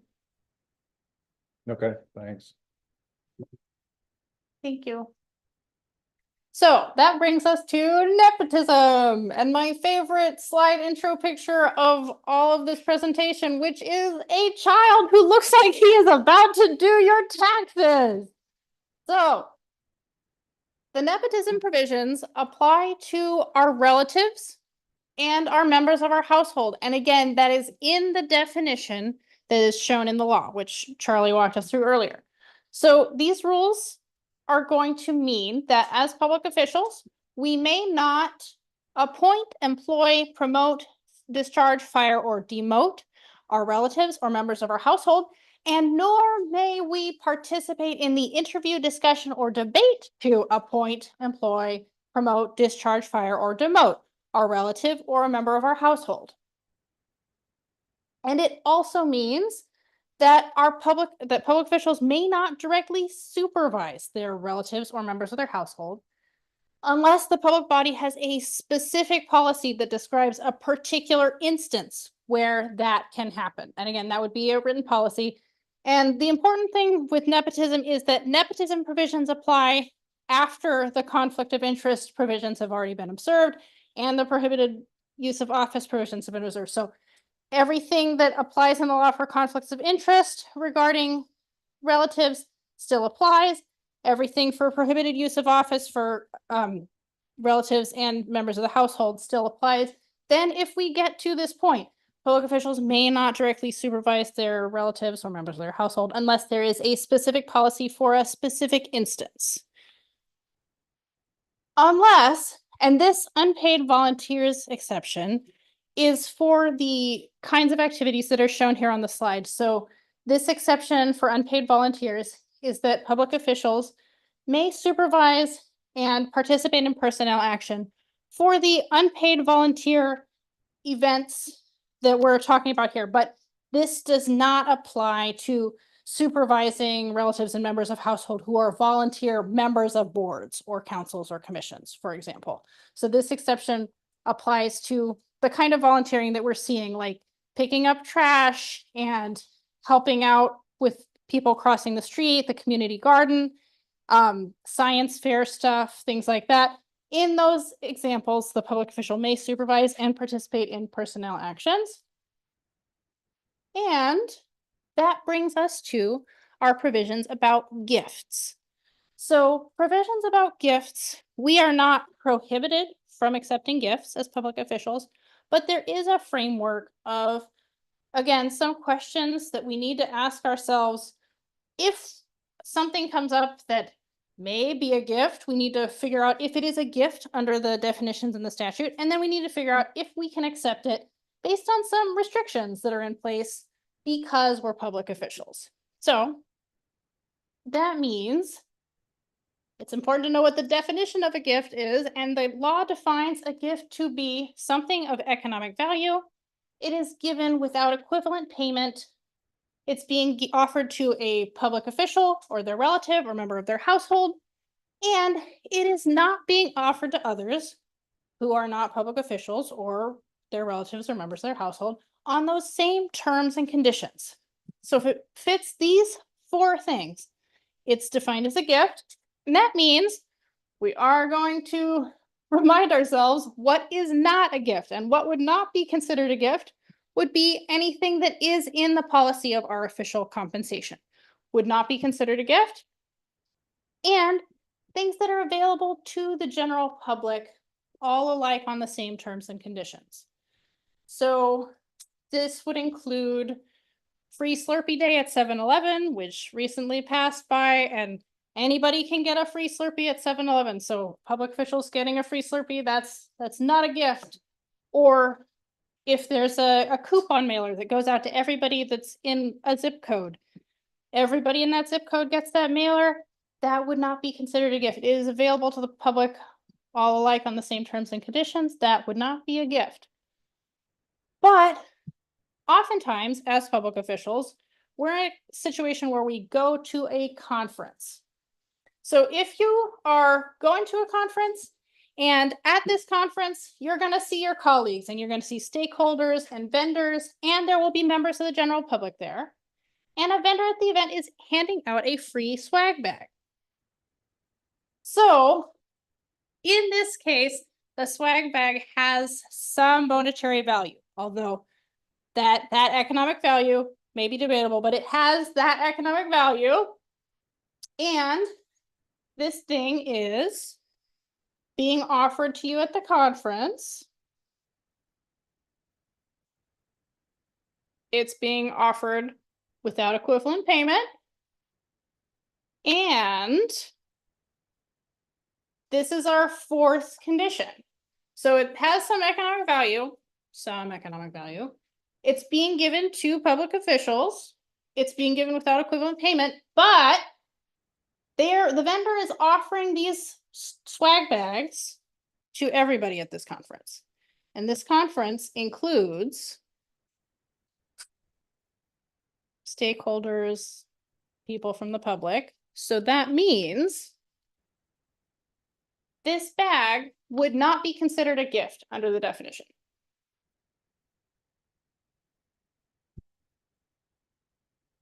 But the situation can change. So this is another very common situation. If you go to a conference and everyone at this conference is a public official, and a vendor at this event is handing out a free swag bag, but everyone who is at this event is a public official. Now, since everyone at this event is a public official, all 4 of these conditions are met. It has some economic value. It's being given to public officials. It's being given without equivalent payment. And it's only offered to public officials. So that makes this one a gift under the definition. Okay. All right, so we go to OSBA conference. Mhm. They've got granola bars, they've got lip balm. So I don't know who's attending. I don't know if members of the public are attending, or if it's only just public officials because they're members of school boards or work for the government or Right. wear some public official crown. Mm-hmm. How do I know if I'm violating taking a granola bar? How Or it's a do you know? gift. Okay, so the options that you've given me are, they have granola bars. The vendors are offering granola bars. You know, and they're pens, offering- the yeah, pens, the and they're- traditional thing. Yeah. Mhm. Okay, and so how do you know? Well, let's come back to that granola bar and that lip balm. Did you say? is Yeah, it- because for some reason, somebody at OSBA always has lip balm. Okay, I don't So, know which let's one it come is. back to that granola bar and that lip balm. Okay, okay. and But you can so- take as many lip balms as you want. And Okay. they go bananas for them. We're definitely gonna revisit that lip balm and think about who the vendor is that's offering you the lip balm as well, because you're helping me out to do my job by giving that Okay. specific instance, because those specific things are or what these gift provisions are all about. So now we have these conditions. This thing would count as a gift. That means once we know it's a gift, we have to ask ourselves a few more questions. And the first question we need to ask ourselves is, who is the source of this gift? And does that source have any legislative or administrative interest in me as a public official, in my decisions and actions and votes that is different from the general public? It's distinct from the general public. And then, what is the value of this gift? So, these three questions are the questions that we would need to ask ourselves once we know something is a gift. And so when we think about who the source of a gift is, so the source of a gift is going to be the ultimate payer of the expense. And so if you are at a conference and a vendor is giving something, if they ultimately paid for that thing that they are giving, then they are the source. But a lot of times at conferences, something can be part of a raffle, or it can be put in somewhere and it can come from some other source. So the important thing about sources of gifts is that as public officials, it is our individual responsibility. It's our burden to find out what is the identity of this source of the gift. And this is our individual responsibility because we need to know if that source has a legislative or administrative interest in our actions and votes and decisions as public officials. And so that brings us to what happens if you receive a gift anonymously. And these gift provisions apply to us individually as public officials. And that's a different situation than if a gift is given to the whole public body. If the gift is given to the whole public body, it becomes the director, the agency head, the head of the public body has to make a decision about what to do about that gift. We're going to talk about what happens if we individually are being offered a gift. So what happens if we get an anonymous gift?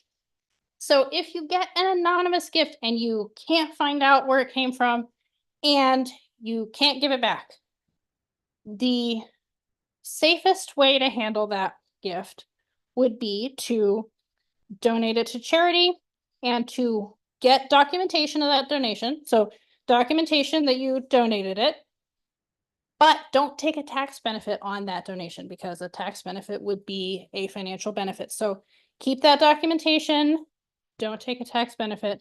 That shows how you handled the anonymous gift. And again, that's for gifts that are given individually.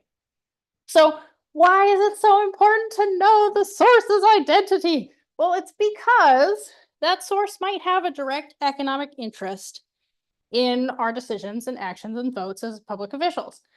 And that means this is this direct, distinct economic interest, and it's going to be the interest in the effects of our decisions and votes. And it's going to be distinct from how the general public might experience it. So the legislative or administrative interest, again, is going to really come into play with public officials who have decision-making power. And that decision-making power makes it so that these gift sources, whether they're vendors at a conference or they're people in public planning who want contracts to move forward, those people who have a stake, who their money is affected in what the decisions and votes are made, right? That'll be specific to the public official that they're offering the gift to. So what kind of vendors are offering those lip balms? I never pay attention to who the vendors are because I just take the lip balm. I have no idea. Well, I mean, so I guess what I hear you saying is if I go up to the vendor and they have a lip balm, I need to understand who the vendor is and what potential interest they may have in me as a board member of the Newburgh Dundee School District. so Let me jump in real quick with slide back. Oh, I know it feels minutiae, but I don't have gifts from it. I mean, I don't get gifts from this, but Yeah, I got a straight answer for you. okay. Okay, so let's break it down two different scenarios, okay? Let's just say you go to a home and garden convention and the general public's going to this home and garden convention and everyone pays the same amount of money to go in and see the home and garden convention. And there's a swag bag going out to everybody, okay? Well, it's not a gift because it's given out to everyone on the same terms and conditions. It's like handing out coupons. So at that point, it's not a gift, okay? Now, if you go to the OSBA and the public may join, but it's pretty much gonna be teachers, right? And admin. So we're talking about folks that are primarily public officials, okay? So at this point, now you're entering a realm of, I'm a public official, I'm here with other public officials. You're handing out a swag bag, okay? It's only being offered to public officials. So that's one of the first things you need to acknowledge. Then the next thing you know, you have to look inside and go, what's in here? Who bought whatever is in here? Okay, so if we're talking about lip balm and things like that, you may have to step back and take a moment and find out who donated these things. Where you're gonna get into the red zone is when the items are of significant value. Okay, so when you start getting into, oh, they handed out, I'm gonna use a stretch here. They handed out iPads to everyone coming in. Okay, at that moment, you're gonna have to really stop and think about this because who bought these iPads? Okay, was it someone that sells school software? Was it someone that is looking to get bids from different school districts for construction? So it goes back to the source has a legislative or administrative interest. In other words, they're interested in the decisions we make because it could financially benefit them. Okay, you with me so far? Okay, so now your next step is it worth more than $50? Ah, So that's the next thing. So then you hit the gift limit. Okay, well, obviously an iPad is worth more than $50, so guess what? Do you want to be? I'll take over. All right. So obviously an iPad would hit that $50 mark. So guess what? As a public official, you could not accept it. Okay. Now, if we go back to all these little small things, then yes, you would have to take stock in some of those things and figure out getting into the minutia of things, what those items are and how many items have you received from that source in the past calendar year, and do those equal up to $50? Okay. So in your case, let's just say it is a software company. They put a lip balm in. I've never heard of the software company. I don't have any. It also depends on your role as a public official and your decision-making capabilities. Okay. So guess what? I'm being offered this lip balm. It's from a software company. I have no decision-making on what the software the school uses. Okay. So that legislative or administrative interest is gone. Okay. You're not making any decision. So we joke about this in the office. We talk about gifts because on the surface, you're like, gifts, how hard could it be? We always say there's no easy answer on gifts. It really depends on who it's being accepted. Well, first you need to determine if it's a gift. Is this available to me or is it available to the public? Okay. If it's only available to me, then it's a gift. Who bought the gift? Do they have an interest in the decisions I make? And then what's the value of that gift? Okay. How's that? A little bit better? So the value could be a key thing. Yes. So absolutely. we had a circumstance where we had a decision as a board to make regarding a program.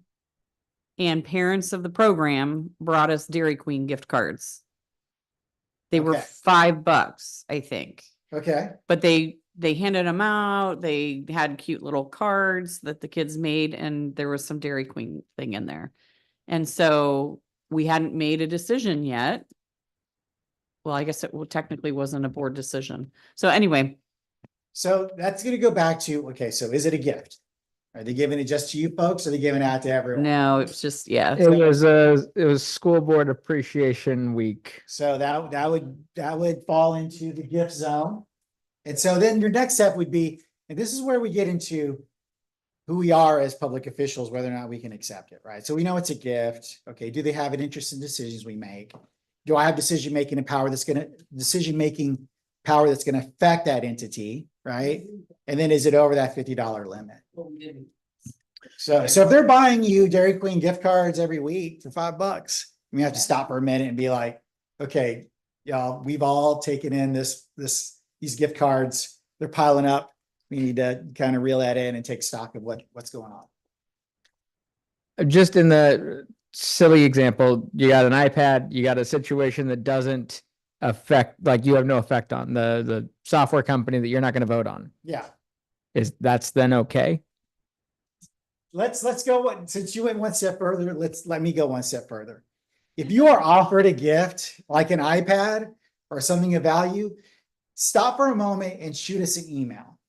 Because we're going to have questions, okay? Not to get you in trouble, but to make sure that you're not violating ethics law, okay? Because, you know, it always goes back to what's your position as far as your decision-making and the source.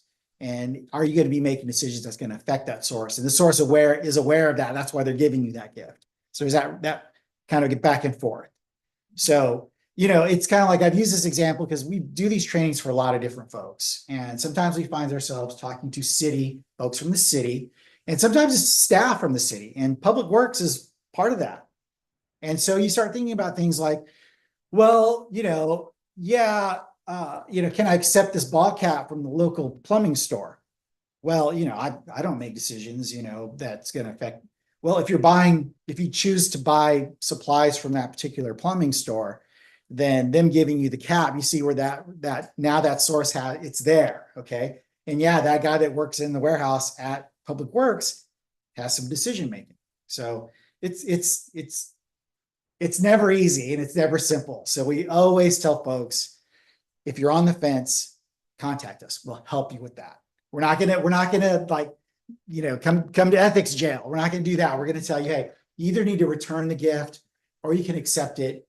But we need to clarify the details. So if that, But also, when you call us on the phone, we can offer guidance on things that haven't happened yet. We cannot offer advice on things that have already happened. Yeah. We can offer advice on things that haven't happened yet. So I do have an actual circumstance that I'm curious about. I was asked if I wanted to attend a conference by someone regarding it was like a lighting convention. I wouldn't have had to pay the entrance fee. I didn't really want to go to the conference. I didn't go. But had I gone, is that a gift? Even though so we're gonna get into some Okay. exceptions. But the idea here though is that, well, we'll cover any exceptions because anytime an outside entity is paying for food, lodging, and travel, there's some nuances in there that we need to address. Because you as public officials, you know, you are allowed to go on fact-finding missions and these types of travel situations where it would benefit your position, would benefit the school district. Okay. And so we'll go over that. You want me to keep going with this? You want to take it?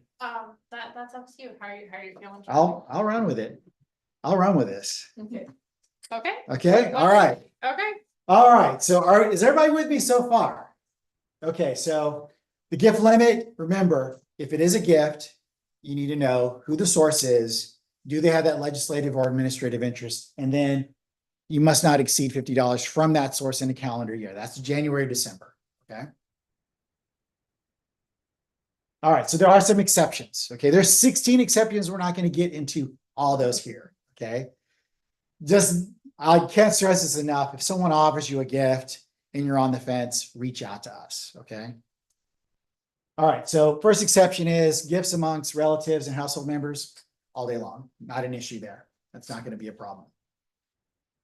An unsolicited token or award. Okay. So this is one that was unsolicited. Someone came to you and said, hey, we just want to thank you for being an awesome person, appreciation award. You are allowed to accept. There's a limitation on that. Hang on. All right. So let me get into this. This is like a certificate, maybe a plaque. The catch here is that if it's not something that's beyond the $25 value. Okay. So if they give you a gold watch or a gold or a crystal vase, okay, now you've crossed over. Okay. Generally, things that have your name engraved on them are typically not worth more than $25. Okay. So I know, it's because your name's on it, and my name's not on it, you know, why would I want it? So, if it's something like a crystal vase, you'll probably have to give back the vase and keep the plaque, if you're in that situation. I know, I was in another training and someone said, what if I received a gold brick and my name's engraved on it? I was like, who's handing out gold I bricks? feel like you have different problems. Like, what? So the key here is it's unsolicited, okay? This is something that out of nowhere, they came to you and presented this to you. Or another one's gonna be where you're going to a reception, a meal, or a meeting. And this is one where the public is there. You're there as a public official representing the school district. And at this meeting, where there's invites have been sent out, it has a schedule that goes with it. And in there's either a lunch or a dinner. That's an exception as well. So you're allowed to eat the fettuccine and have the iced tea. You're good to go. All right. Next one's going to be incidental food and beverage and incidental entertainment. That kind of goes hand in hand. So this is one where, again, where you attend a meeting or something like that, there's coffee, there's donuts, there's muffins. Maybe you attend the OSBA conference and they've hired a cover band. Okay, the cover band is incidental. You're not there to see the band, you're there for the conference. So those are allowed. All right, food, lodging, and travel. So this is kind of, we're going to come pretty close to what you were talking about. Okay. So this is anytime food, lodging, and travel is paid by another entity. Okay. And this is one where you are representing yourself as a public official. Okay. You're representing the public body. Okay. And it has to meet certain requirements. Okay. So, real quick, we don't get into the details on this one, but we always tell folks, if you ever offered food, lodging, travel, contact us. Okay. Basically, the way we break this down is if you are, if another public body is offering to pay for your food, lodging, and travel, a nonprofit organization, a membership organization, or a Native American tribe is offered to pay for your food, lodging, and travel. And your purpose for going to this thing is because, again, you as a public official are representing your public body, and you are there on a fact-finding mission. Trade negotiations, is that part of that exception? It's a different exception. Right. But you're there on a fact-finding mission. You're there to gather up information. Maybe you're there to learn about the tribes. Maybe you're there to learn more about this nonprofit. Those would be allowed. Okay. A prime example, I just had one where they were for a school district. This was in Portland, and they were going for a leadership program for public officials. And the whole thing was being paid for by this membership organization, which that person was a member of. That would be allowed. Okay. Here's the But catch. Get in touch with us. Yeah, when it comes to food, lodging, travel, always reach out to us. Okay. Because if it falls into the category, you absolutely, if it hits all the marks, you may be able to go on this and without violating ethics. Okay. Now, if they're offering you to come out to this thing and it's not tied to your role as a public official at all, you're not representing your public body. Maybe you're an electrician and these folks have brought you in to check out this lighting stuff. That's totally separate. That's your private life world. Okay. But I would recommend you still reach out to us to let us know, because when you reach out to us and ask for advice, which we'll see this in the next couple slides, that advice is a little bit of safe harbor for you folks. Okay. That means that you have it in writing. Okay. And that's what you want at the end of the day. You still have to follow our directions though. Just having it in writing and then doing your own thing knocks you out back into the red zone. All right. So another one's going to be ceremonial entertainment. So maybe you were there to throw out the first pitch at a game. Maybe you were there at a parade, maybe you're at a ribbon cutting. And with that, there was maybe they're having a barbecue. That's fine. Okay. And so to break it down, again, how do we know it's a gift? So when someone gives us something, we always have to analyze, is this a gift? Is this being offered to everyone? Is this just being offered to me? Okay. And then what is the value? Is it something of value? Okay. So I could go out into the yard here, grab some rocks and give everyone a rock. That's not a gift. Okay. It's not something of economic value. Okay. Did you make an equivalent payment for it? Okay. So we're breaking down that gift part, right? Is it something of value? Is it given to me as a public official? Did I make a payment for it? Or did I pay something equivalent to it? Is it being offered to others on the same terms and conditions? And do any of the exceptions apply? Okay. So that's your first step. And then if you're offered the gift, You've determined, hey, this is totally a gift. This is totally being given to me. Then you need to break it down. Who's the source? Do they have an interest in decisions I make? And is it within the $50 limit? All right, everybody with me so far? All right. So let's go into the knowledge check. All right, you have received an invitation to represent your public body at a major sporting event, including your ticket to the game. The sports team is directly inviting several public officials to the ceremony. What should you do? Call the Ethics Commission for guidance as soon as you can. Refuse the invitation as the ticket is worth more than $50. Or C, accept the invitation under gift exception E, attendance at reception, meals, and meetings. Choose wisely. Oh, you guys already answered. Yeah, there you go. Yeah, you nailed it. Yeah. Exception M. Yeah, there you go. You nailed it. Yeah, I mean, the thing is, like I can't say this enough, but as simple as gift sounds, it's not ever easy. It always goes back to, for me, the hang up is, do you have the ability to make decisions that's going to affect that source? Then it's going to be an issue. All right. So here's another one. You start a GoFundMe to pay for your dog's expensive veterinary bills. You post your fundraising campaign on your personal social media accounts only. As a public official, you can accept all donations to your fundraising campaign without violating ethics law. That's a tricky one.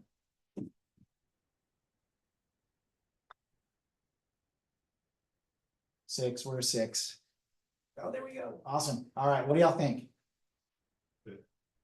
Yeah, false. All right. So what's the hang up here? Why can't we accept donations all day long for our veterinary bills? You'd need to know the sources to see if they have a interest in it. Yeah. So the way to fix this would be don't take any anonymous donations. And the other thing would probably be to not accept anything over $50.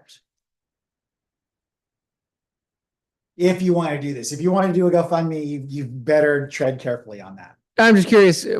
I feel like the anonymous donation wouldn't be problematic because if it really was anonymous, because you wouldn't know who gave it and for what But you have to know purpose. who the source is, right?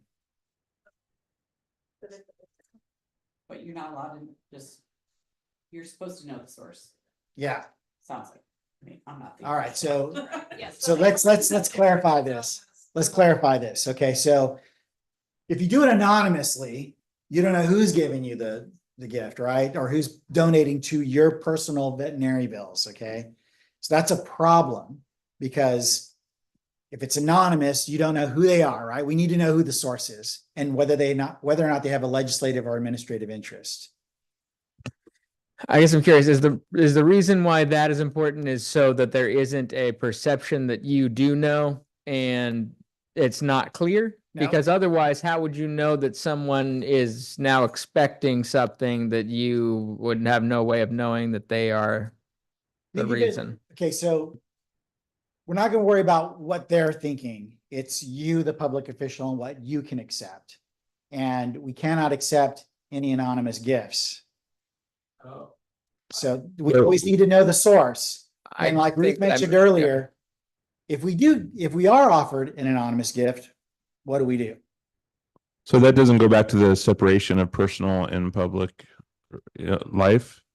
I mean, because it's on his personal page, Yep. has nothing, he's not promoting it on, school board meeting or whatever, or on a campaign, even website or personal page. So to me, that's separation of that personal life versus public life.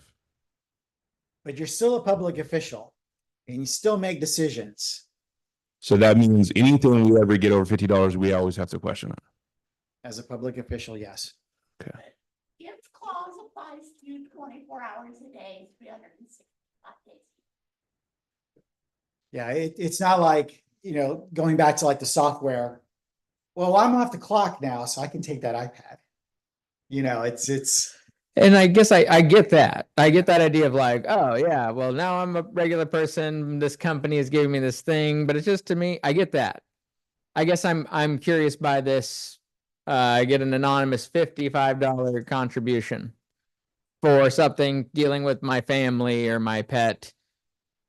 I'm confused that the reason that would make sense in my mind is there could be the perception that you actually knew that company decided to do it anonymously so that you got the benefit and you could say, oh, I don't know. And that causes the problem. It doesn't seem to make sense to me, and it doesn't matter that it needs to, that if you don't know, you can't do something to benefit or hurt that anonymous idea. Take your example, say it's $1 anonymous donation. Clearly, it's under the $50 limit. But the $50 limit is $50 from that source in a calendar year. So then, 6 months down the line, this person that you met somewhere, offers you another gift. You don't know that they are the same person that gave you the anonymous gift. How do you evaluate whether you can take the new gift if you don't know the value that they were the source of the prior gift? Yeah, and that makes sense. I guess in my head, the reason you don't take gifts is so that you're not influenced to do something that wouldn't be in favor of the general public that you're representing. And in the case where you don't know, and I get that if we're going to make the distinction, we're assuming that you know, even if you don't, and that's the safe way to be, but not the idea of just like, if you don't know, that doesn't matter, because you can't make a decision to benefit or harm something if you don't know. But if we're just going on the general idea of if it's anonymous, there may be a perception that you did know that, so you don't do that. I get that reasoning. I'm confused by the other. But the statutes don't get into all that. They just tell us straight up, can't accept gifts from a source, and we have to know the source. And that's it. At the end of the day, that's it. Thank you. All right. All right, next one. All right, we're not going to go too much into this, but I will tell you this before we dive into this. Statement of economic interest is required by school board members to file every year, okay? So heads up, I know it's nobody likes filing an SEI, okay? We get that, okay? It's in the training, so I can kind of let y'all know what this is all about, okay? And heads up, you already know, if you get stuck filing SEI, guess what? What do? You call us and we walk you through it, okay? We have that time of year we call SEI season, and we hit the ground running, and we are taking calls nonstop from a lot of folks all over Oregon. So this is going to be your introduction to this, okay? All right, so the first big question that people ask us or they comment is this required? Yes, there's a whole list of public officials that have to file an SEI, okay? Elected officials, members of the legislature, judges, heads of public bodies have to file one, and guess what? School board members do too, okay? All right, it is asking for your financial sources. It's not asking for dollar amounts. Okay? It's not asking for the dollar amount. What's up? Did they change that? It seemed like they changed that for school boards if the school district was under a certain threshold. No, it's for all. So the report boards happened 2023.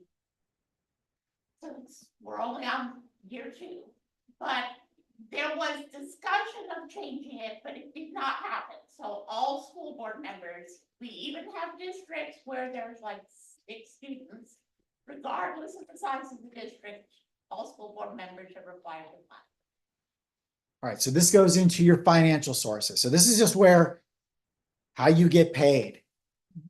Do you work for a construction company? Yeah, I work for ABC Construction. That's my financial source. I rent properties. I have 3 properties I rent, okay? You list the properties. We don't ask you how much you make on those properties, how much the properties are worth. None of that. We want to know where your economic interests lie, basically, by giving us your financial source. That's it, okay? Everybody with me on that? Okay, for a lot of folks, it's Social Security. Okay, they don't tell us what they make. They just say, hey, I'm retired. I get Social Security. I get a small pension. That's my source of income. That's what you have to list on the SEI. It is due annually. So, again, that season, when it rolls around, we are knee deep and not only doing trainings, but making sure everyone is signed up and, we're reaching out to everyone, to make sure they file on time. Okay. Because there are penalties tied to not filing on time, and you want to avoid those penalties at all costs. All right. And it is done through our electronic filing system. So you don't come into our office and do it. You don't fill out a piece of paper. It's all done online. Okay. I've done hundreds of these over the phone.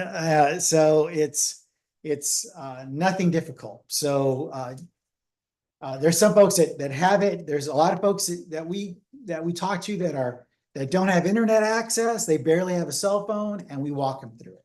Okay. So, that's my little introduction to SCI stuff. And I'm just going to add, oh, well, Yeah. So here's stuff that isn't listed on there. Your home address isn't listed on there. Okay.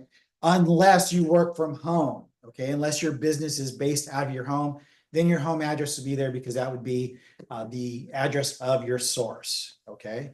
Other than that, your home address would not be in there. Okay. That's private information. So yeah, your income, your dollar amount is not in there. Your home address is not in there. And we are one part of it. Okay. So we're kind of the big agency that handles it. But for school board members, your first contact to walk through this is your jurisdictional contact. So you probably have someone that's been assigned, we call it a JC. Someone's been assigned at the school district as a jurisdictional contact to, they're kind of a liaison between us and the school district. Okay. So why do we have a JC? Because we don't know who's retired, who's resigned, who's been voted on, who's been brought on, who's been appointed. We have no clue. We don't have any of that available to us. That's where the jurisdictional contact comes into play. So we're reaching out to those folks like in December and January, just telling them, hey, season's coming up. We need to make sure that you have all your board members seated in your district, so that when it comes time to file, these folks can file without any issues. Okay. All right. So SCI resources, you already know the big one. So it's us, which we have trainings when SCI season rolls around. We have tons of free trainings. The SCI one is about an hour long. It's mostly about filling it out. Okay. We go into the responsibilities, why you have to do it. But a big part of it is just going through filling it out on the electronic filing system. All right. We also have a written guide for you folks. You can download it, you can print it, but there's one that, again, walks you through all the steps. Okay. All the information is on our website. I'm going to hit that one here in a minute. And of course, your jurisdictional contact, which should be reaching out to us before the season hits, to kind of get that lined up. They should also be your source also. All right. And of course, you can always contact us. one addition about SEIs. We often get questions about why, what do we do with the information? We don't do anything. We don't, it's not, you're not filing this information so that we have it. All we do is when you hit submit, it makes the information available to the public. So it's just a way for the public, if they want to check and see, okay, my school board, I want to know where do that, where are those financial interests? It's simply for the public to be able to freely and easily check on their interests. All right, so to kind of recap what we covered today, we talked about conflicts of interest, and Ruth ran us through prohibited use of office, private employment, nepotism. I finished up gifts and we did statements of economic interest. So everybody with us so far. All right. So the other part of the Ethics Commission is complaints. We're experts on that. So for us, we only take signed complaints. We do not take anonymous complaints. They do go through a preliminary review. So we do take a look at them, determine if there has been a violation. And then if there has, we move forward to the commissioners and ask if we can go through with an investigation. Okay, so there is a process that's in place. Okay. Now, when it comes to sanctions for violations, civil penalty $5,000 max. If it's a willful violation, it can go up to $10,000. If it's a forfeiture, it can be twice the amount of any financial benefit realized from the ethics violation. And for a lot of folks, send out letters of education, okay? Because a lot of folks don't realize that they violated ethics law, okay? And so we have to bring them back in the fold and go, look, this is what happened, okay? All right, so you heard me talk about contacting us if you're offered anything, contacting us if you're offered a gift, food, lodging, travel. This is where you get into advice, okay? So that's the other thing me and Ruth do. We're not giving trainings and answering phone calls and answering emails. Every now and then we get thrown advice, okay? And so advice basically, bless you. When it comes to staff advice, anytime you ask for advice, you're gonna get a long-winded explanation of the laws and how it applies to your situation, okay? And then we will also follow up with telling you how to move forward, okay? Either accept the gift or return the gift, or accept the travel or not accept the travel. Or yes, you do have a conflict of interest. You need to state that. Yes, you do have a prohibited use of office violation there. You need to step back from that situation. We get those all the time. But we can't offer advice on things that have already. Correct. So get in touch with us before the thing. But in the advice to return a gift, that would have been something that has already happened. Correct. So I'm using that because I did have one example where someone was gifted something. Right. And their situation was, do I accept it or do I need to return it? So And at that so, point, they hadn't accepted it. Yes. They were in limbo. They wanted to know. yes. And it was a situation where it was a very important gift from a very important group of people. And the solution to it was they could accept it on behalf of the public body. Okay. They couldn't take it home, but they could leave it at the public body. That's kind of like, that goes back into like an anonymous gift. Someone brought y'all a gift basket and said, here, thanks for being you. What would you do with it? Well, you don't know the source and it's given to you. Tear it open, throw it in the break room, tell everyone have at it. Okay, you've accepted it on behalf of the public body. But staff advice, that's the other thing we do. Okay, so just heads up, when you reach out to us and ask for this advice and you follow through with it, that's a little bit of safe harbor for you folks. That's something you can put in your back pocket. All right, so I told you I'd hold out to the very end for our information. So there's our website. Our website has a lot of stuff on it, okay? If you just stop for a moment, take a look at some things, it's broken down. There is public records. You can look up any public official and see what they filed for their SEI. You can also look up past complaints, past advice. It's all on our website. For public officials, there's a guide for public officials. There's resources there in that section. There's also public meetings law. Not there yet. We're working on it. We'll be there soon. And then there's advice. There's that. We missed a few other things, but let me back up. There's also training, and then there's complaints as well. So training, if you land on that, it'll take you to our free guides, handouts, things like that. We have a chart that breaks down the gifts. We call it the gifts flow chart. And that kind of breaks it down as real simple chart to look at. So that way, when you're looking, if you are offered a gift, how to kind of break it down, whether or not you can accept it. And so it's a nice graphic. It looks really good. I like it because If you wouldn't mind giving us your email on the way out, we'll send you a copy of the sign-in sheet's over there. Okay. All right. So that's it for the training. Again, thank you for inviting us. Thank you for being patient with us. Thank you for the tough questions. Sorry if we didn't get you the answer you wanted to hear. But I do want to encourage you folks to, if you have any questions or concerns, shoot us an email. Let us know how the training was, okay? For us as trainers, we really rely on feedback, okay? So we really need to we really need folks to tell us, I liked it, didn't like it, I wanted more information on this. We need that. That makes our trainings better, okay? So I can't stress that enough. There's our phone number. Someone always answers our phone. One of us will get it. And we're Monday through Friday, 8 a.m. to 5 p.m. And if you have a training question or a training concern, want to set something up, that's our training email. That goes straight to the training department. Okay. And if you have a general question, you can always send an email to mail@odac.org. All right. That's all I have. Well, thank you very much. It was very informative. All right. Thanks. Thank you. It was very informative. Sorry, I had to It's all right. keep No, we're myself. good. Thanks again. Yeah, and I know that we've had opportunities to call and seek advice, and it's always been well appreciated and utilized, so. Can I ask one just general question? For complaints, once it's been filed to you and we've sent our response of our action, how long does the turnaround for you guys to make the determination?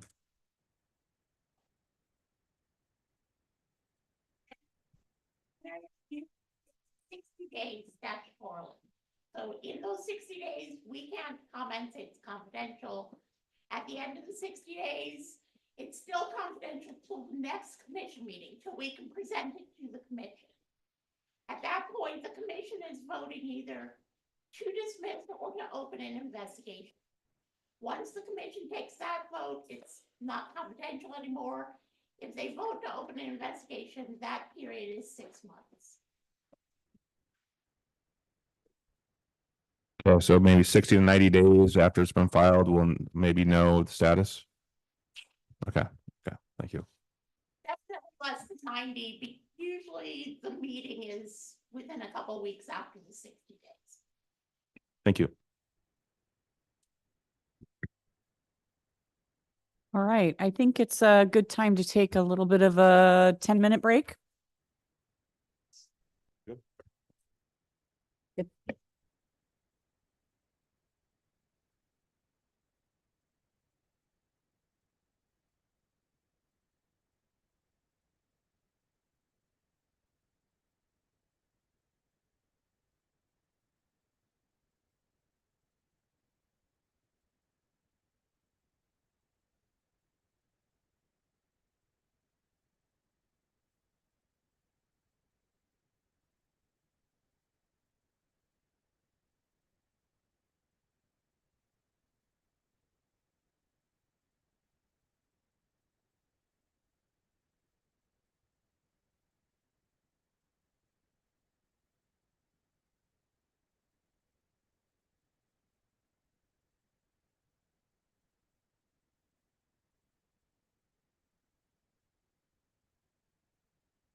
Are we good now? Okay, so we're back in session after a brief break and we are moving on to board action items and I'll turn that over to Dr. Radich.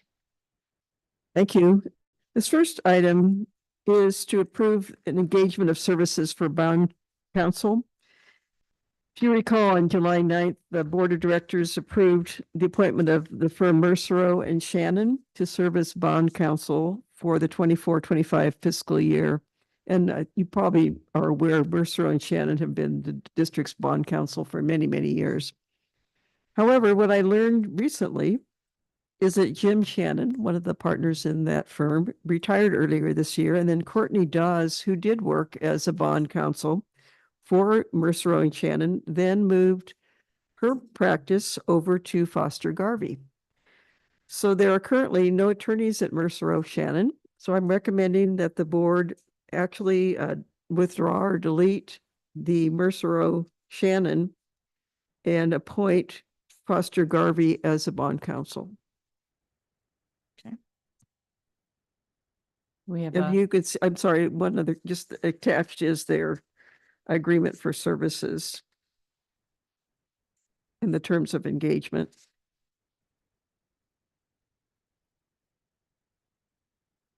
So I think the first motion is approve the engagement, and then the second motion is to amend the appointments.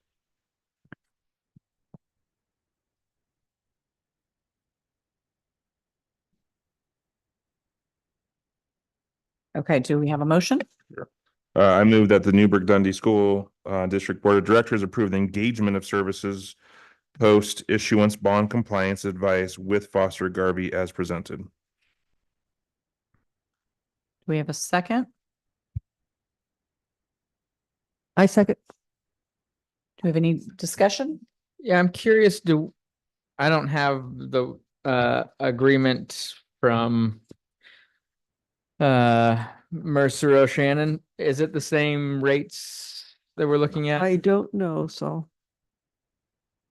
There are not too many bond councils, I don't believe. I think they're kind of limited number, but I can try to find that. I don't have it in our office, I know. I'm not sure who might have it. Maybe somebody in the fiscal services would have that agreement. The good news is this would come out of the bond budget and not the general budget. So Correct, and we're almost done with bond work. I think where we would probably request assistance if there are remaining funds from the bond, and there appear that there will be, we are beginning to create a list of issues that need attention. And certainly we'll prioritize those similar to the fire life safety kinds of things and preserving infrastructures and so forth. So I'll be bringing, actually we'll be putting together a kind of a varied group of individuals to help us look at a list and develop the criteria. And then we'll come to the board with a recommended list of projects. And those would include things like some roofs that need attention.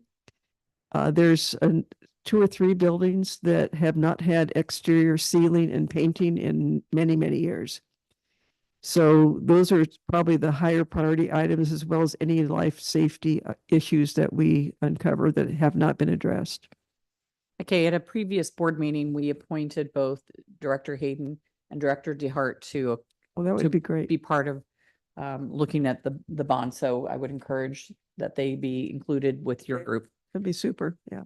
yeah, I That'd be good. believe with Mark Brown in Hampton, they have come up with a decent list from, at least from a high school perspective, maybe a little district. So I'm not sure if it covers everything that you may have on your list. No, my list looks a little different. Sure. I think mine includes more the roofs and the ceiling and painting. And the high school has their perspective, and I told them we would consider it, but that Sure. there are other schools in the district Yep. who also have an opportunity to share any needs that they have. And then ultimately, there's just a finite bucket of money, and we can only do so many things, but we have to preserve what we have. And I'm very worried these roofs were not part of the bond. I don't know when the assessments were made, maybe they were fine at the time, I don't know, but there are at least a couple that need, including this one, that needs some work. Okay, so we have a motion and a second regarding approve the engagement of services post issuance bond compliance. Do we have call for a vote? All in favor? Okay, let the record indicate all board members said aye, and so we pass the motion. Thank you.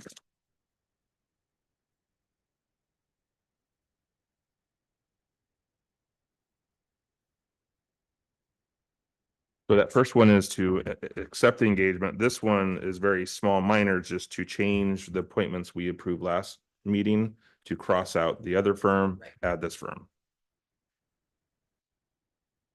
So I'm speaking, I'll say it. Move that the Newburgh Dundee School District Board of Directors amend the July 9th, 2024 appointments by deleting Mercer Rowe and Shannon as bond counsel and adding Foster Garvey. Second.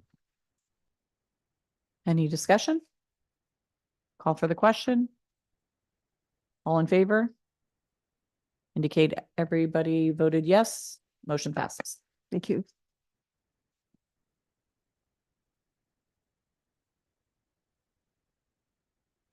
Ready to, okay, so this next request is to approve an intergovernmental agreement between Newburgh Dundee School District 29J and Portland Community College for use of the welding lab at Newburgh High School.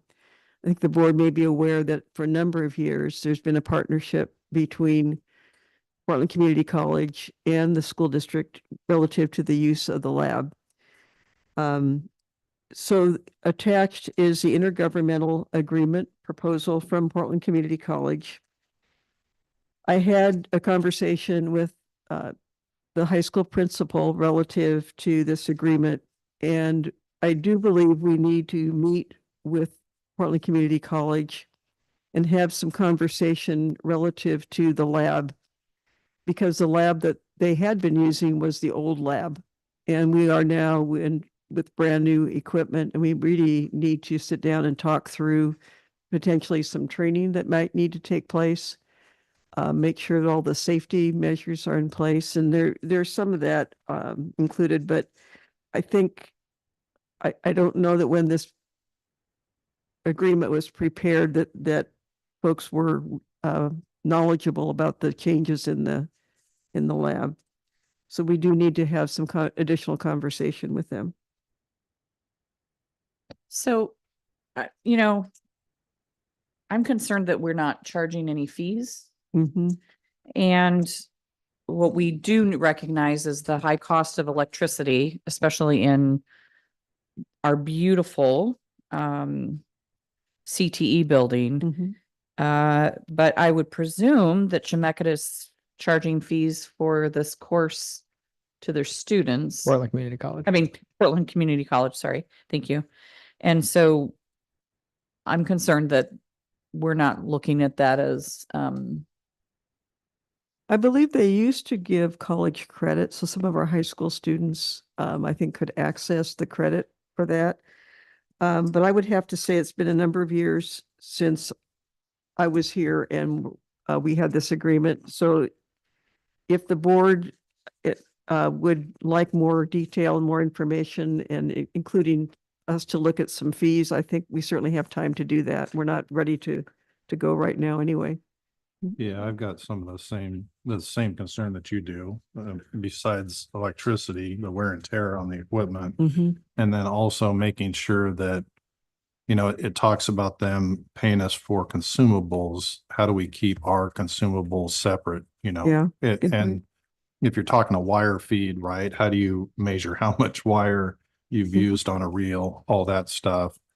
Yeah. Yeah, I would say that I love this and utilizing our buildings for the community, making sure that people who live here who are taking these classes don't have to drive to Rock Creek, because that is a hassle. Very much so. I don't get how we wouldn't charge something for this, if not the very simple things. And I'm confused. We're providing we will supply routine custodial service, parking and other services? We had, evidently the district has in the past. My sense is that this is kind of a rollover agreement that maybe was certainly maybe more valid when the lab was really old and antiquated and I don't know how much additional custodial work that would be. I can't imagine it'd be a lot, but there would definitely be some, and there'd be, usage of the restrooms and parking is usually not a major issue, but I do think it bears more thoughtful discussion, and certainly your questions are great. I think those are ones that really need to be addressed. If we have the ability, in terms of time, I think I would also love to hear the opinion and expertise of our current welding staff. Okay. And the employees that currently use that space and see if they have any opinions or direction, or, I'm sure that they have experience that is not top of mind for us. Thank you. Okay, so this is where I always get confused. Did we have a first and a motion? No. No, we didn't. Okay. Then I guess then we're going to postpone any action on this until we get further information. We'll bring it back. Yeah. I Thank you. believe we need to make a motion to postpone it. Yeah. So I move to that the school board directors make or I move the motion to the Newburgh Dundee School Board Directors postpone the decision of this until we get further information. Second. All in favor? Okay, motion carried. Can I Thank you. just verify one more time? And I know that you'd probably like us to look into some of the costs associated and potential fee structure. Talk with the current instructor to get their insights. Talk about, like you were talking, Trevor, about how do you measure the use of materials, and are things separated out? And then certainly custodial services or any ancillary services or anything else. I would say we should- electrical services, since we know that's a high cost, because at 5 to 10, three nights a week, and in the winter, that's going to be a lot of, well, I assume electricity. I mean, not just the lights in the building, but electric to run the machines and. And I agree. And this is really probably a good point to create a good model, Mhm. because with our CTE lab is just really fabulous. Mhm. And I could see other groups wanting to come forward and, Right. a scouting group or a, private school or, an organization. So probably a good time to create policy around it. Thank you.